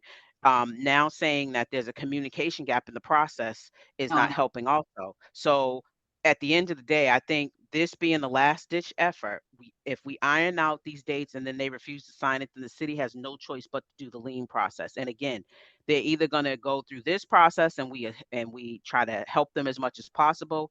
Like you said, Kyle, if we gave them a year to get the finance and they're a homeowner, equity comes into a home. You got to prioritize. You know what I mean? I feel like as a homeowner, you have to take the responsibility and accountability to fix the mistake that was done. However you have to go about it, it still has to get done. Okay. Yeah. What about timeline for number 4? Do you think 1 year from now is too short? Well, I don't think it's too short. I mean, I think we should at to least- fund the entire thing. I mean, I don't know what their finances look like, but I'm even hesitant to say a year for this because, like, I mean, I think a year is probably realistic. Have everything. Well, why But couldn't yeah. we have at least got in touch with an environmental scientist by the November meeting? All right, yeah, let's step up that way. So let's start at the beginning. Yeah. So so by November they need to come to us with information about who they've contacted and what they're working on. Yep. Correct. That would be Proof of November okay. 15th. Yep. And then Okay. that person would help them to get the plan together, which should be by the following month, no? Well, so to do the restoration plan and even so, all we're doing in number 1 is requiring that they prove to us that they called someone and made contact. Correct. You have to pay for a restoration plan. So, if that's a thing, I mean, again, this has been since April, and so I don't know how lenient we want to be with this, but I think that, if we're trying to let them take some time to save some money or do whatever they need to do, as Ruby said, to kind of, fix this, maybe it's not like the December meeting. I don't know. What are your thoughts? Something that can be restored in parts or pieces. So if we give them till November to contact an environmental scientist and get a scope of work. And then by, say, January, to have made some initial progress towards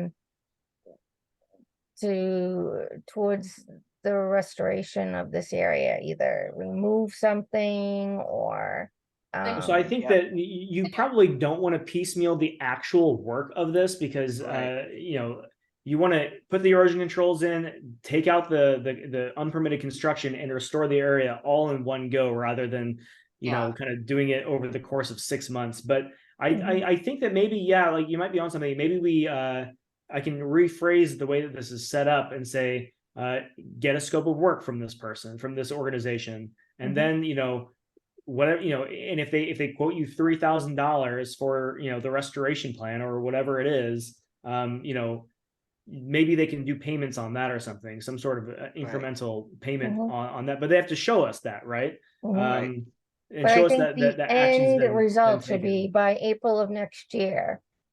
So They you think should that have they- had something done.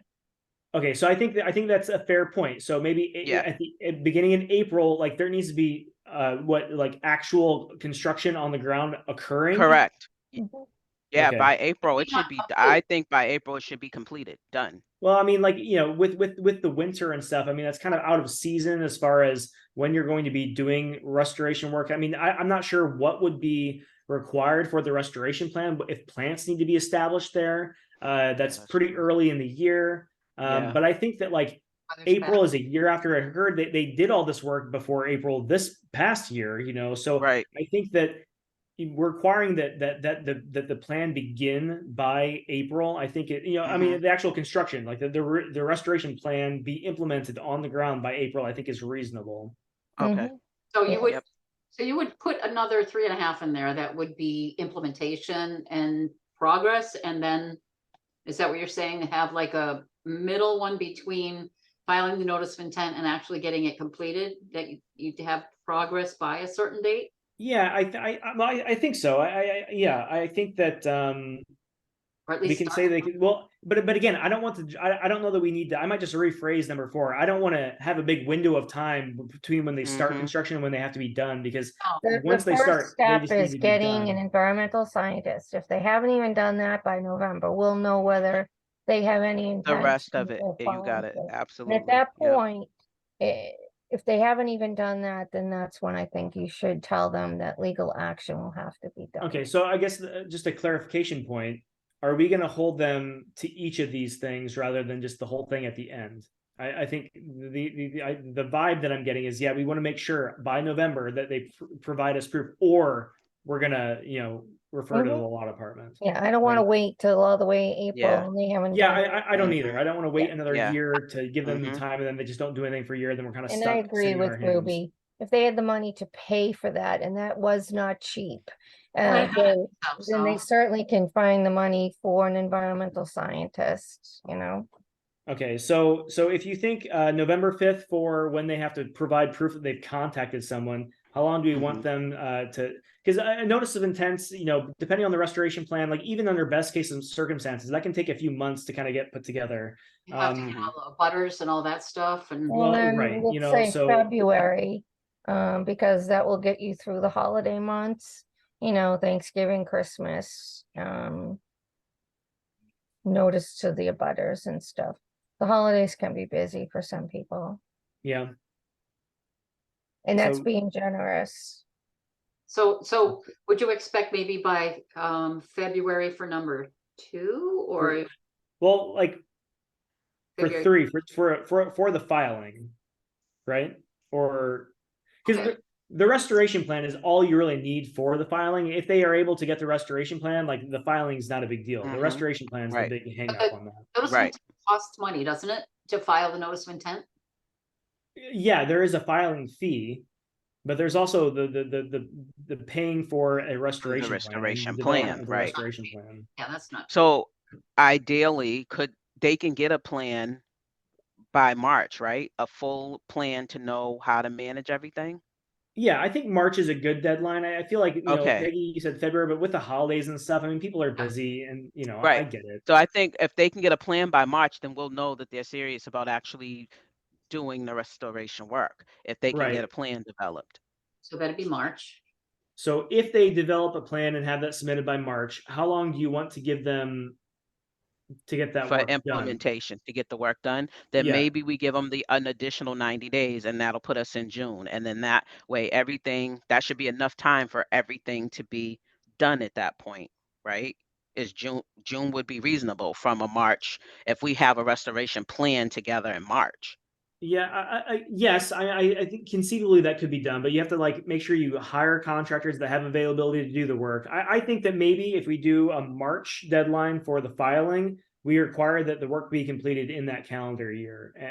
Okay, yeah, then that's or fine. move it up, before like his construction season kind of dies, November or whatever time frame. Okay. But because the idea here is not also just to, hey, you gotta, like we still want to work with them. The goal here is voluntary compliance, right? So Correct. I feel like if we say March is when you have to give us a plan, you have the rest of the year, the rest of the calendar get the year work to done. get the work done. I All think that's summer fair. and fall. Yep. Yeah, I think that's fair. Can you Yep. have that file a notice of intent with the plan? Can you put those together for March? Yeah, no, it would be a notice of intent to even do because they can't just start the restoration work. The restoration work Right. itself has to be permitted. Yeah. So 2 and 3 could go together for March, and then the rest, and then. Yeah, within a 2 and year- 3 can be put together. I don't have a deadline for 2 because it's kind of involved in 3, so I can just reword that. Okay. And then within a year for the final. Do we need to make any motions on this? No, I don't believe so. It's just kind of what kind of deadline that we thought was reasonable and to kind of give to the property owner. So no motion or anything. Do you anticipate having this little voluntary compliance agreement, like kind of standardized that could be used for like any order? Yeah, that's kind of the goal here. So the large long-term goal is, we're going to try to start documenting, and doing a better job of kind of building a legal case in case things get to this point, that we have a solid legal argument to take to a judge. So this is a part of that. And this is not just with the Conservation Commission, but it's something that the city more broadly is kind of considering for all their code enforcement. I think it's good. It's a good move forward. Okay, well, that's all I've got for this. Thank you for your patience tonight. We made it. This is a long one. And we'll see you in a couple weeks. Oy. Yeah. with a lot of continuances. Yeah, I was hoping we'd We have actually a be able full to close some of those agenda out, in but- October already. Yep. Okay, well, thank you so much. All right, thank you, everyone. Good night, everyone. Gotta adjourn. Oh, yeah. Oh, Make a yes, thanks. motion to adjourn the meeting. I second the motion. Anybody in favor? Mm-hmm. Aye. Clay, aye. Curtis, aye. Aye. Joycey, aye. Bye. All right, thank you. Bye-bye. Bye, Will. Thank you. Goodbye. Bye, Lily.